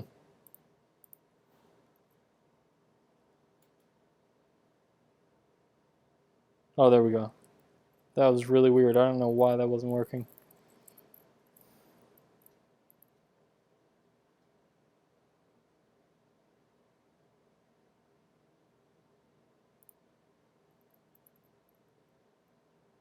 Oh, Insanity, you're talking about the orange painting above me? Yeah, it's kind of a twin to the, well, not really like a twin, but to the blue one. Yeah, yeah, yeah.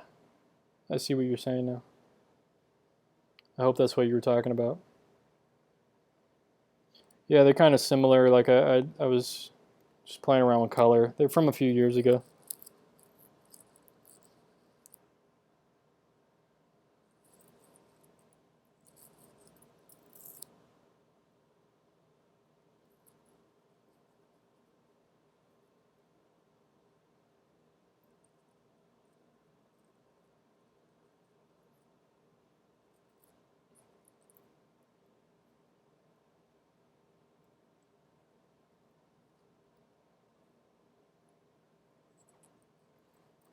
Hey Leonard, what do you mean? Stick to a view platforms and not that many you can't keep up with? What do you mean? Oh, a few. A few platforms. Yeah, yeah, social media. Yeah, exactly. Yeah, I try to stick with my main ones are like Facebook. Instagram's kind of like my secondary one. I like Instagram because I use it every day, but I don't post to it every day. But yeah, Facebook is probably my next main one, and YouTube. So YouTube is like where I get everyone comes, and then they either go to my website or they go to my Facebook. Um, I should probably upkeep my website a little bit more than I have been, but yeah, yeah, it's tough. Like you know, keeping it updated on Etsy and Twitter and Pinterest and all that stuff is just it's crazy how many there are, and you can't keep up with all that stuff, man. That's why Twitter it kind of automatically posts links to my YouTube, so I don't even post on Twitter. It just automatically links it, so I don't even worry about it. But sometimes I post stuff on there when I think about it. But other than that, yeah, it's pretty so many different things, you know. Really, it won't let links be posted in the chat.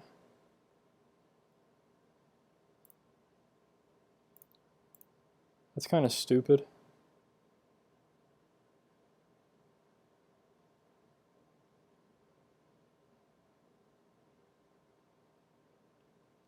Yeah, I don't even know.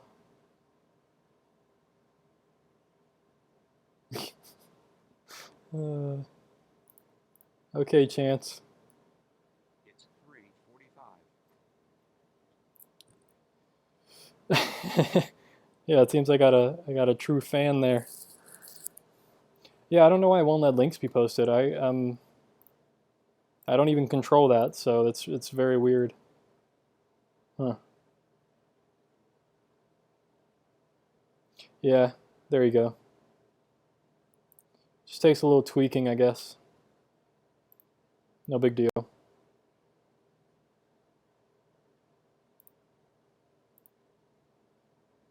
Oh man, I was fixing up my website before this stream and I left something crappy on there that I didn't want to leave. Let me fix it up real quick.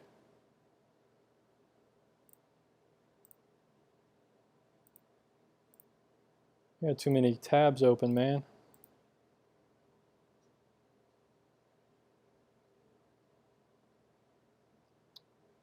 Okay, there we go. There we go.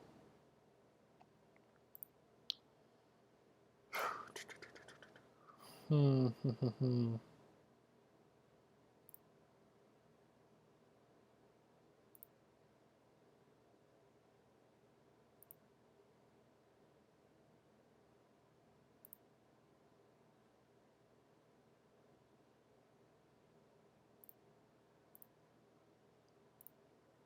Okay. Anyway.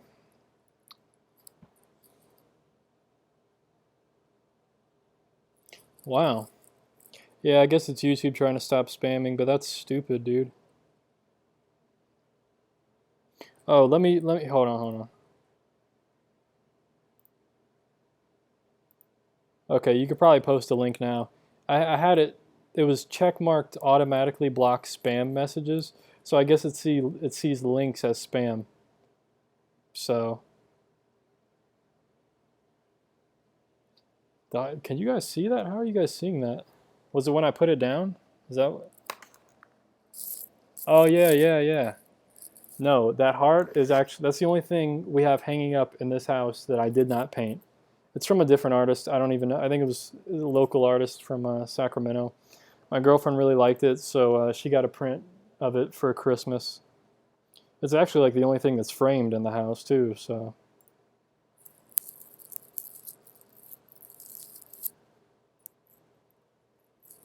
yeah, you could probably post a link now because I had it check marked to automatically block spam. So I guess it saw links as spam. So that's weird. But anyway, do I have an artist that I fangirl over? Nah, not really. I'm not really big on like like I don't even I'm not big on like celebrities or anything. You know, they're just people to me. Like I don't see them. I'm not into the whole fangirl type of thing. You know what I mean? But going to a museum and seeing like some epic artwork, now that is epic. I saw a Sargent painting and a Monet a few months ago, like last year. Unbelievable, dude. Unbelievable. I mean, that got me so hyped up. You know what I mean? But yeah, other than that, not really. Oh, it's still blocked? I don't know then. I don't know. That's weird. That's pretty stupid. Huh. I don't know. I guess eventually, maybe one day I'll figure it out, but oh well. I'm not really concerned about spamming right now because I only got 23 people watching. You know what I mean? It's not that big of a deal. Maybe on my next one, when I start doing paintings and stuff, maybe I'll get some more followers, but you know.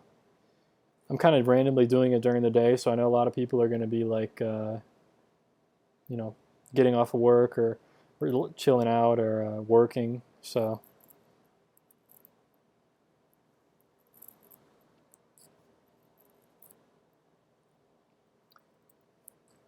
yeah, thanks, Leah, for the link. Yeah, I got it to work, so it works fine.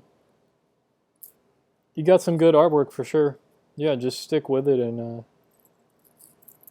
keep painting, man. Have fun with it, you know. What got you to start painting and drawing? Well, as a kid, you know, I watched cartoons and stuff. As a kid, um, I started drawing. I think what happened was I have an older sister. She's like 3.5 years older than me. Ugh, excuse me, folks. And as a kid, I would copy everything that she did. So when she would draw, I would copy her. And as a kid, I really liked drawing. I just stuck with it when I was 4 and 5. I would draw Scooby Doo. I drew Winnie the Pooh. I drew all the movie covers, the Disney movie covers of cartoons and stuff. I would draw those and color them in with crayon or color pencil. And I drew Mickey Mouse. I drew everything. I drew everything. I had the little how to draw books of like how to draw animals. That give you like the little steps where you draw a circle and then a rectangle and then slowly build it up and fill it in. You know, I had all these different drawing books and it was a lot of fun. And as a kid, I had a dream of being like an animator, and which I had no idea that it was all computerized and all that stuff. But and then as I went into college for graphic design, I took drawing classes. I took color and composition class that had painting in it, and that's how I got into painting. And you know, then I kind of wanted to be an illustrator, and I almost went to Ringling Art College down in Florida, and I decided against it because it was so expensive. But I did apply and I got in, to the college, but I didn't want to go. And then I transitioned to going into being a landscape painter or just a painter in general and not an illustrator. So yeah, that's kind of the evolution of how I got to where I am now. So, is there an artist you would be lost for words if you meet? No, no, not really. No. That's what I'm saying. Like, if I met anybody, if I met any celebrity, I wouldn't really be lost for words. Like, maybe I wouldn't know what to say to them just because I don't really know what to ask them or anything. But there's nobody I'm like, oh man, I can't wait to meet them. I can't really, I don't really care, So it'd be cool to meet Lori McNee. If anybody knows who that is, thefinearttips.com. Lori McNee. It'd be really cool to meet her and go paint with her. Um, but yeah, I don't know. There's not many artists. I don't know. I don't really know. What varnish do you recommend for acrylic paintings? I mainly paint with acrylics. I never varnish any of my paintings, and one day one of my paintings turned yellow and collected a lot of that. Wow, really? Um,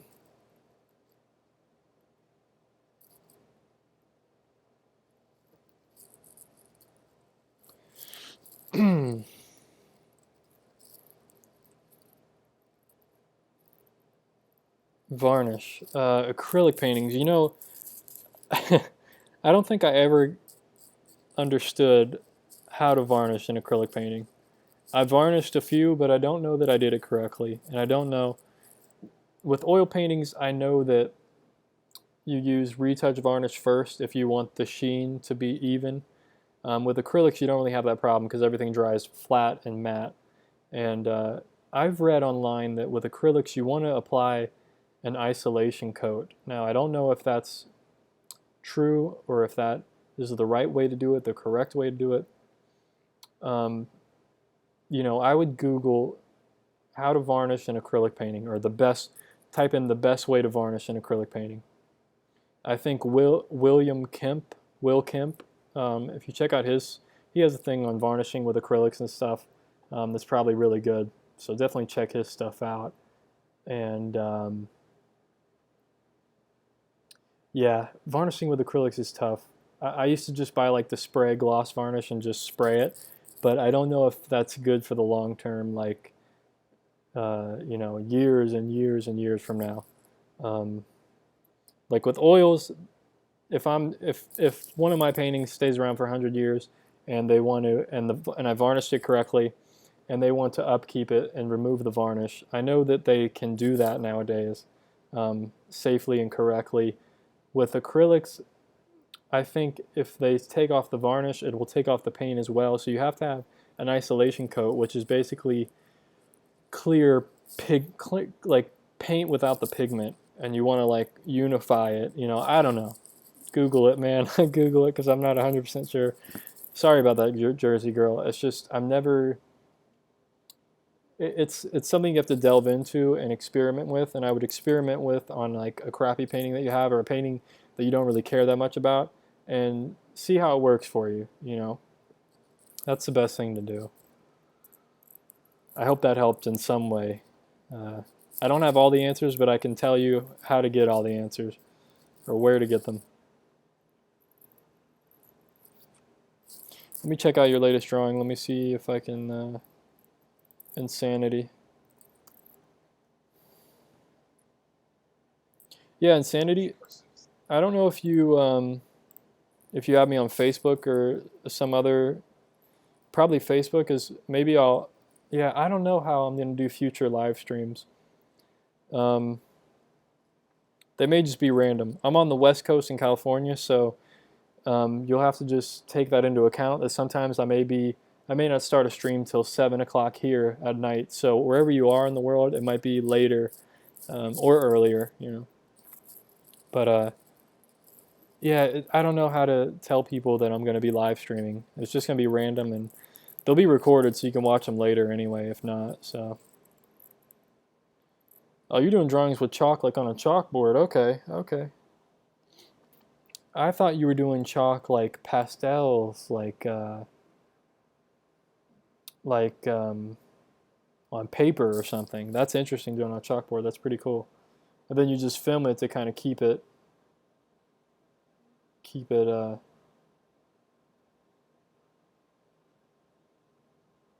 that's how you keep it basically is the video of it. So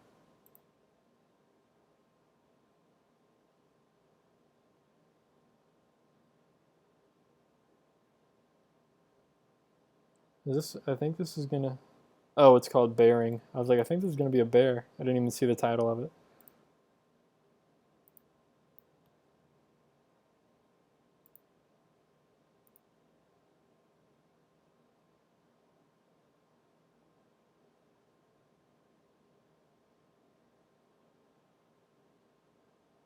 Oh man. See, I got to keep up with the time. I got to leave around 15 or 20 minutes from now, just so everybody knows. Um, but I'll do some live streams in the future from now. So, and hopefully they'll be more interesting than just my face and me talking. Try to put something interesting in the background or something. I don't know.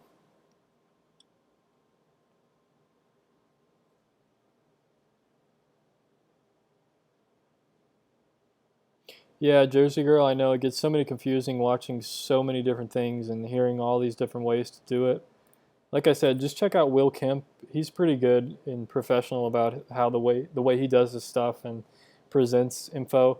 Um, yeah, I would just try to see like what professionally or um, do they do? You know what I mean? Like try to find the best quality info and go with that and try it out and see how it works. Um, am I doing critiques right now? Not really. I'm just checking out what people are sending me. Yeah, it was a pretty good drawing of a bear. It's not bad. It's pretty interesting drawing it with chalk.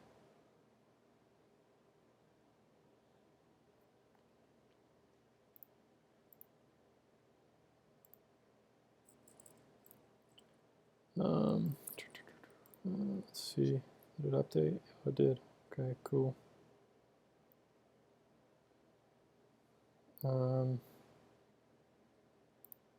Sorry, folks. Just exiting some tabs, trying to get things organized.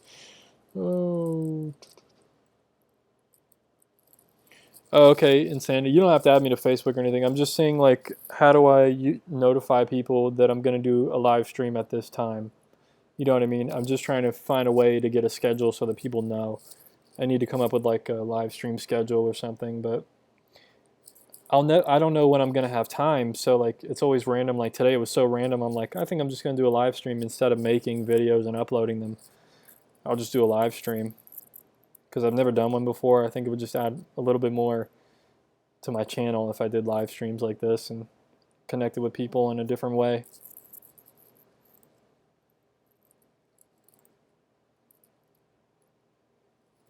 Oh, that was your first animal you drew. Okay.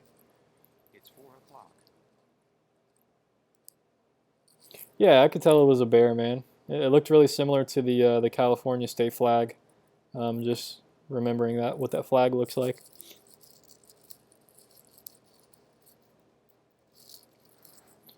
It's almost 1 a.m. where you are, Leonard. Are you in the UK or something in Europe? Oh, were you the one that said you were German? I can't remember. There were so many people on here already. Uh, yeah, it was. Yeah, yeah. Oh, so you're in Germany. It's almost 1 a.m. in Germany.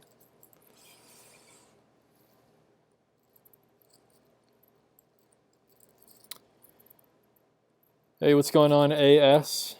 Asthma AS? What's going on? Any advice? Yeah, good. I'm thinking about it. I was thinking about it. Not particularly on that one, but in general, maybe. Let me try to get the video back up.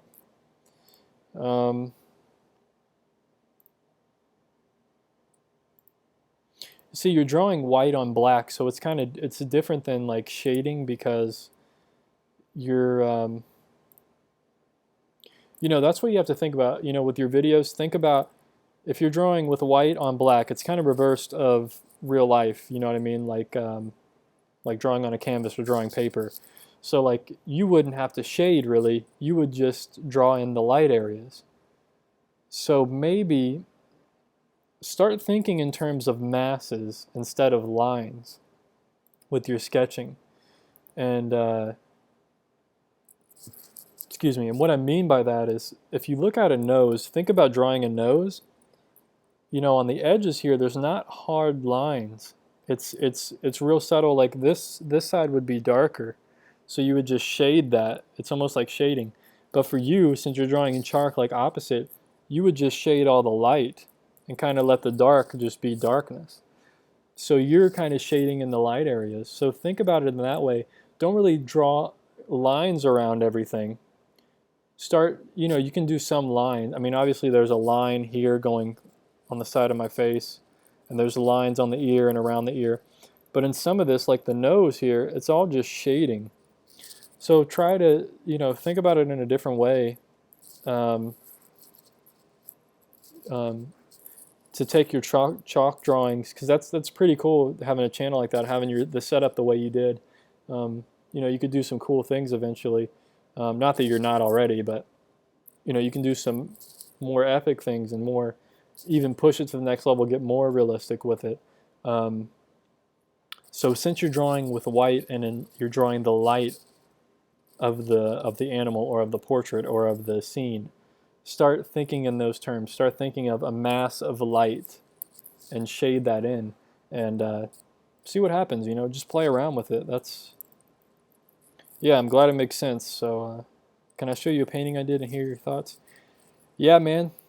Send me a link or email it to me, Leonard. I mean, however you want to do it, send it to me now. Just send it my way, and I will give you my thoughts.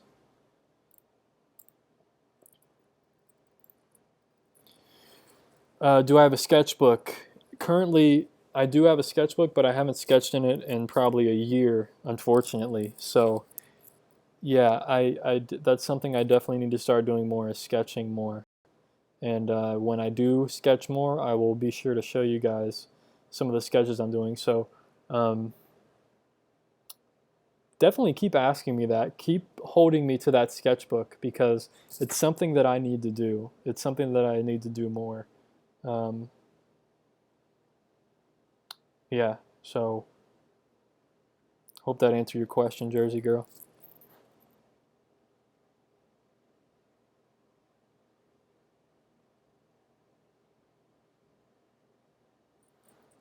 Yeah, insanity. Going from the pencil to chalk. Yeah, it's completely the opposite of what you're used to, because pencil you're shading in the darker areas. But since you already have basically a black canvas, if you want to think of it that way, use that to your advantage. Keep all those darker areas. You don't even have to worry about them because they're going to be filled in. So if you just focus on the light and kind of the mid-tone, you know, the mid-tones, but keep the darks black, you know what I mean? See, like if you were going to do a portrait of me right now, you know, under my beard here and up the side of my face and this hair, you could keep it all dark and then, but don't draw a line around it. Shade the wall white around it to create, use that negative space to create a positive shape, you know what I mean? So really focus on not positive and negative shapes instead of lines all the time. Lines are going to be a part of it, but really the positive and negative space is going to help you. So I hope that makes sense. Um, DeviantArt, pretty sweet. I have a DeviantArt. I never upload to it, but I do have one. Oh, you put a space in the .com. I got it though, I think.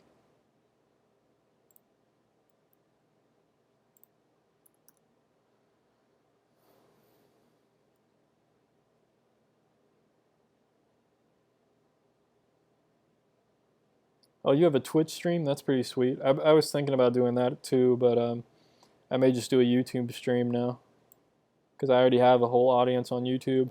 Might as well not move to Twitch, you know what I mean? But anyway, okay, this painting. Okay, let me keep. Yeah, now I'm reading that you made a space.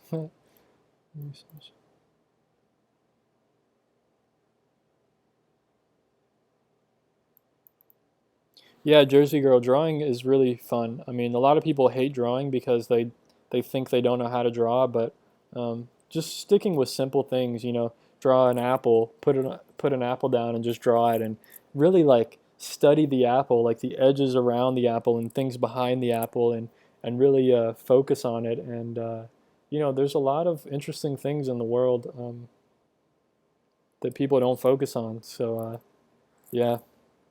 Anyway, I'm about to end the stream in about 10 minutes, so I got to get going and pick up my girlfriend from school. So, yeah, if there's anything you guys want to ask me, I didn't forget about you, Leonard. I'm going to give you my thoughts here in a second.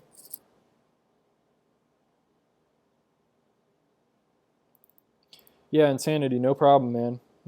I'm just trying to help you out, throw some ideas your way, and see what you can do with it, and just play around with it, you know.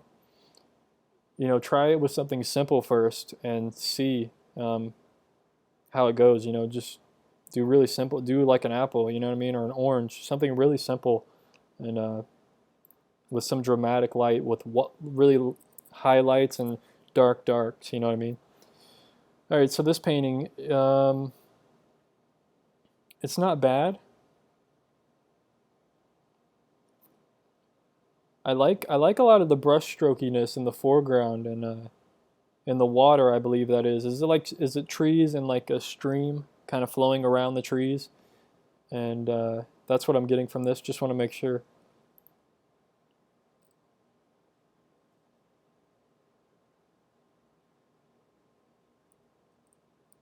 Yeah, I know what you mean. Twitch is probably better for streaming, but I already have 80,000 followers on this YouTube, so it's probably a good place to stay. But I may get a Twitch eventually.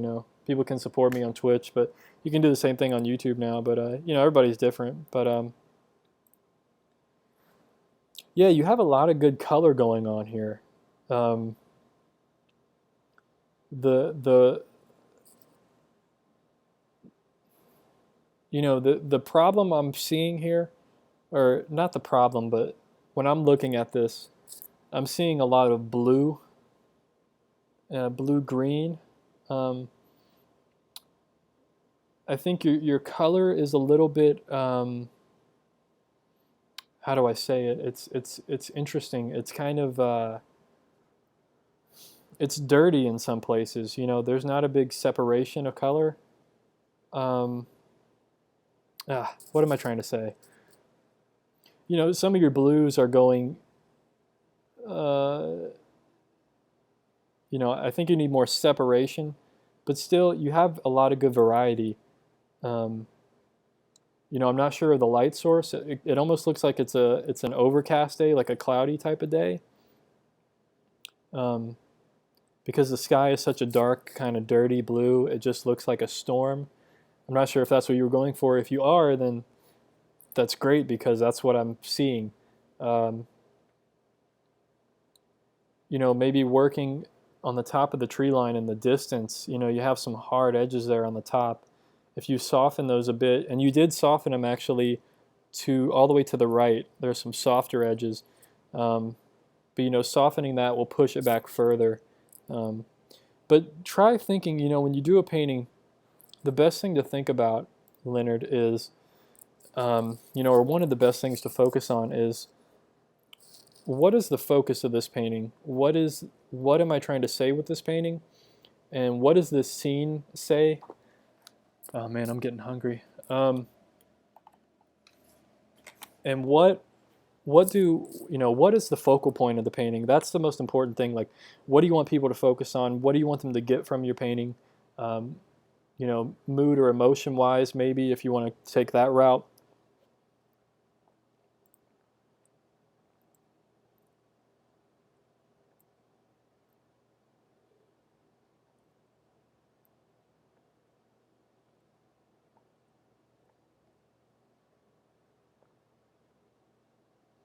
Yeah, Jersey Girl, you can email me some of your paintings. Um, I can push it to about 10 more minutes. So I'll talk about them right now. If you want me to talk about them over the stream. If not, I'll just send you an email back privately. But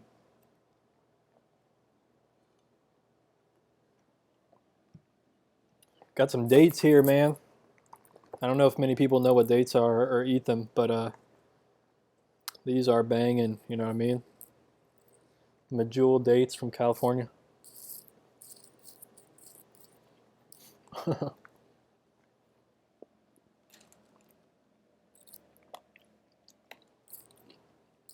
Hey, Victor. Glad you're enjoying the stream, bro.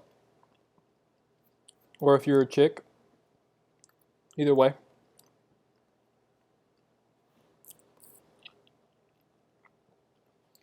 Yeah, Leonard, stronger darks. You know, you might be right on that. Um, you know, a lot of you, I'm just kind of confused because some of the color you're getting, like, you know, in the background you have like greens and yellows, and you know, it's good that you kind of unified all this color, but something, it just looks a little weird to me. Also, one thing you might want to avoid, not always, but that, you know, with this painting, you have a horizontal line going from all the way across the painting. And what that does is it almost prevents you from going back into the painting, into the distance. You know, it's like a big fence. So, and it looks like you have like 2 of these or 3 of these big horizontal lines, and kind of, you know, break away from that. You know, have a little opening in them so that people can venture back into the distance. You know, create a little more interest going on. But yeah, for the most part, you know, just keep focusing on the color and your edges, and you know, really watch the values, because it may not be, you may need a really bright highlight in here somewhere, you know, wherever you want the focal point to be, and also some darker darks in there to kind of push that to the next level. And just watch your color, because your color is gonna, color really helps with like mood and emotion. So the kind of blues you're using here and the greens, and you know, it really looks gloomy to me personally. So that's what's kind of coming across. But the brushwork and stuff is really great, and it looks great. It's just getting that value structure down. Excuse me, and you know, overall working that composition and figuring that out. You know, do I really want a horizontal line all the way across the painting? Maybe you don't. But if you're painting this from a photograph, it's going to be difficult at first to kind of steer away from those photos. So, what are good things to draw if I'm just starting to draw? I'm still trying to figure out shading and all that stuff. Yeah, draw from life. Draw anything. You know what I mean? Get an apple or a piece of fruit or a date, put it on a table, put a lamp on it, boom, start drawing it. Start drawing your own hand. I filled up a whole sketchbook, a small sketchbook, It's 4:15. of nothing but drawings of hands. You know, I drew my hand in so many different positions. That's all I did for the entire sketchbook, 100 pages. Boom, knocked it out. So just fill up sketchbooks of just landscapes of cups, apples. Oh, my email. Sorry, folks. It's on my website, but here it's SchaeferPainter@gmail.com.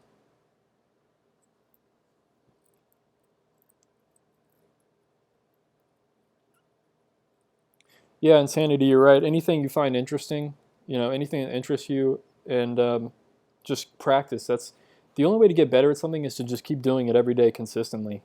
You know what I mean? It's just like getting on camera and talking like this. I was never good at doing this. And I used to be 5 years ago, I would be scared to do this right now. Talking to a bunch of people, what are they going to think about me? What are they going to, you know, blah, blah. But once you get on the camera, it's easy. It's, you know, same thing with drawing. You just draw, and you know, it becomes easier.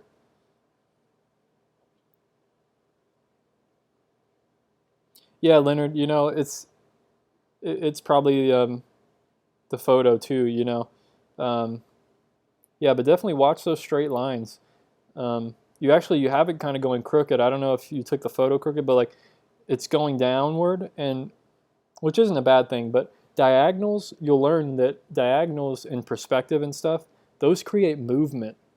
So you're sending people straight off the edge of your painting because they're following that horizontal line all the way off the painting. So you're not pushing them back into the painting in a circular motion. You're kind of just you're making them follow that dark line against that light field. They're just going straight off the painting, straight off the painting. So yeah, watch that, and it could be the photograph, but I'm just going off what I see, so that's all I can do. That's the best thing I can do.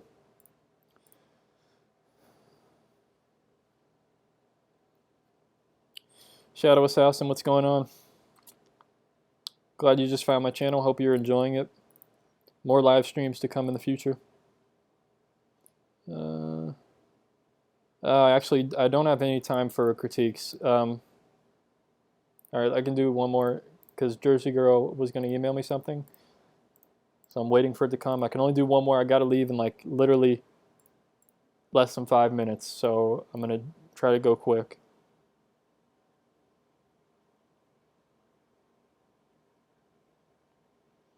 Yeah, Leonard, with the colors,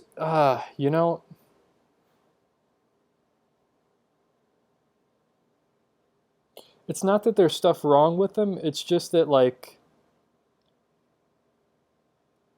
I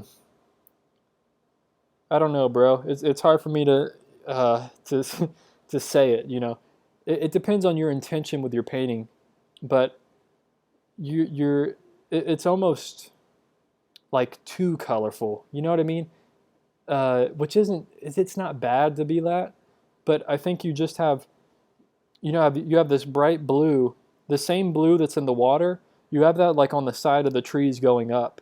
So I would just be careful with like where you're putting color because it can be problematic, but everyone paints differently. So if you want to put like all this color in your trees and stuff, you know, go ahead and make it work. You know what I mean?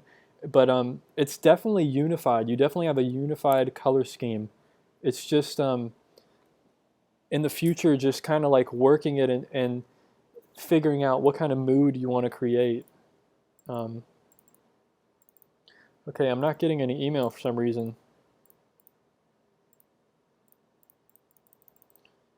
I don't know if my internet's slow or something. It's already loading. I'm just not getting it. No,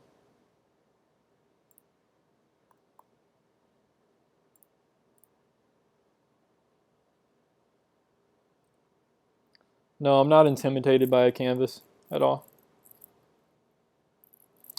How do you not take critiques personally? It's tough. It's tough. When I give critiques, I try not to, it's not really about the person. I'm just critiquing like, I try to be like really gentle when I critique people's work. I try to be honest about what I'm seeing, but I really try to help them out and say, look, if you did this, it might help it. I'm not gonna say like, oh, that tree sucks or something. That's not critiquing it. Critiquing it to me is I'm not critiquing you as a person or your abilities. I'm just critiquing, the trees here or the colors you used or maybe how you mix them. I mean, Leonard's painting here has some great color in it. The green down at the bottom of the tree on the right, I mean, that's a beautiful green. There's some beautiful blue greens and stuff. It's just, maybe the yellow is a little off and the red in the background. There's something about it. It just overly looks gloomy to me. It doesn't look totally realistic in a sense, but it kind of does. But yeah, I think maybe the problem isn't the color, it's the value. Like he was saying, maybe there needs to be darker darks. But yeah, taking critiques personally is you just have to get used to it and just, you know.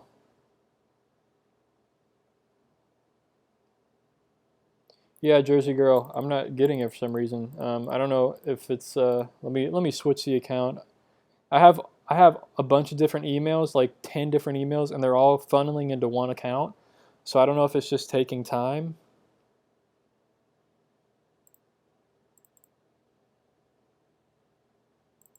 Yeah, I still haven't gotten it.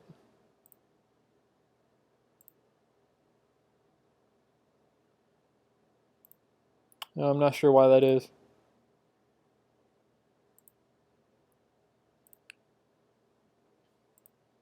You know, if you catch me on the next live stream, it can take up to 10 minutes to get emails. I don't know. I guess it depends on what you attached in the email. Yeah. Leonard, I hope that helps you out, bro. You know, definitely keep working with it. You know, because um, it's not a bad painting. It's not a bad effort. It's just, you know, focusing on the values and composition. If you left the color exactly how it is, because you have a lot of great color in this, if you just focused on the values and tweaking the composition, boom, you'd have a pretty solid painting, I think, to go from, and because it's not a bad effort at all. So definitely stick with it, man, because you got some great brush strokes in there, and like I like the liveliness of it, and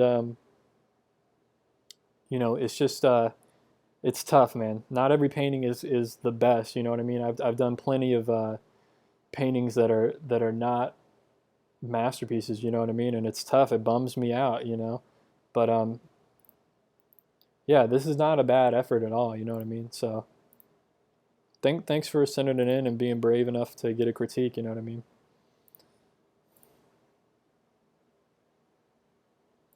Okay, I really got to get going. I'll tell my girlfriend I might be a few minutes late.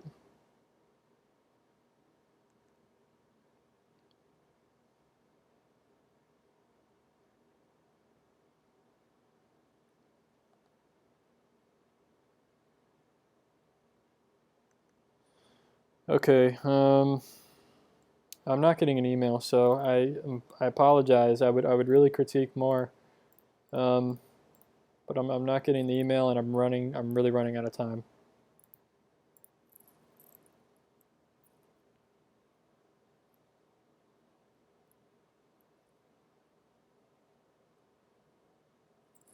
Yeah, Insanity. It was great talking to everybody, and I'm sorry for folks that are just now tuning in, but yeah, it's been great, man. Definitely stay tuned for the next one. You know, I don't know if I'll have time to do one. You know, maybe I'll do one tomorrow, cause yeah, I could probably do one tomorrow morning. It'll be like 9 or 10 a.m. West Coast time. I could probably do it. My girlfriend's at school then, and I'll be home tomorrow again, so I could probably do one then. But yeah, I know people have to work and stuff, so it's probably gonna suck. But if you're around, check it out. If not, you know, it's all good. I'll just do nothing.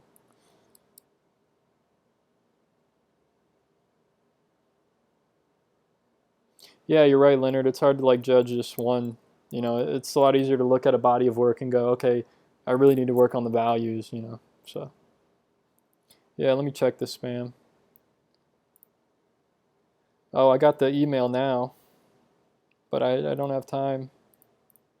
Maybe on the next one, hey Jersey girl, if you're around for the next stream, whenever it'll be, if you just catch me, if you catch me on another stream, I'll make sure you're here before I just jump into critiquing it. So anyway, thank all you guys, and it's been fun. Take care of yourself. Peace be with you, and all that good stuff. And keep on painting. Don't get discouraged. You know what to do. Later.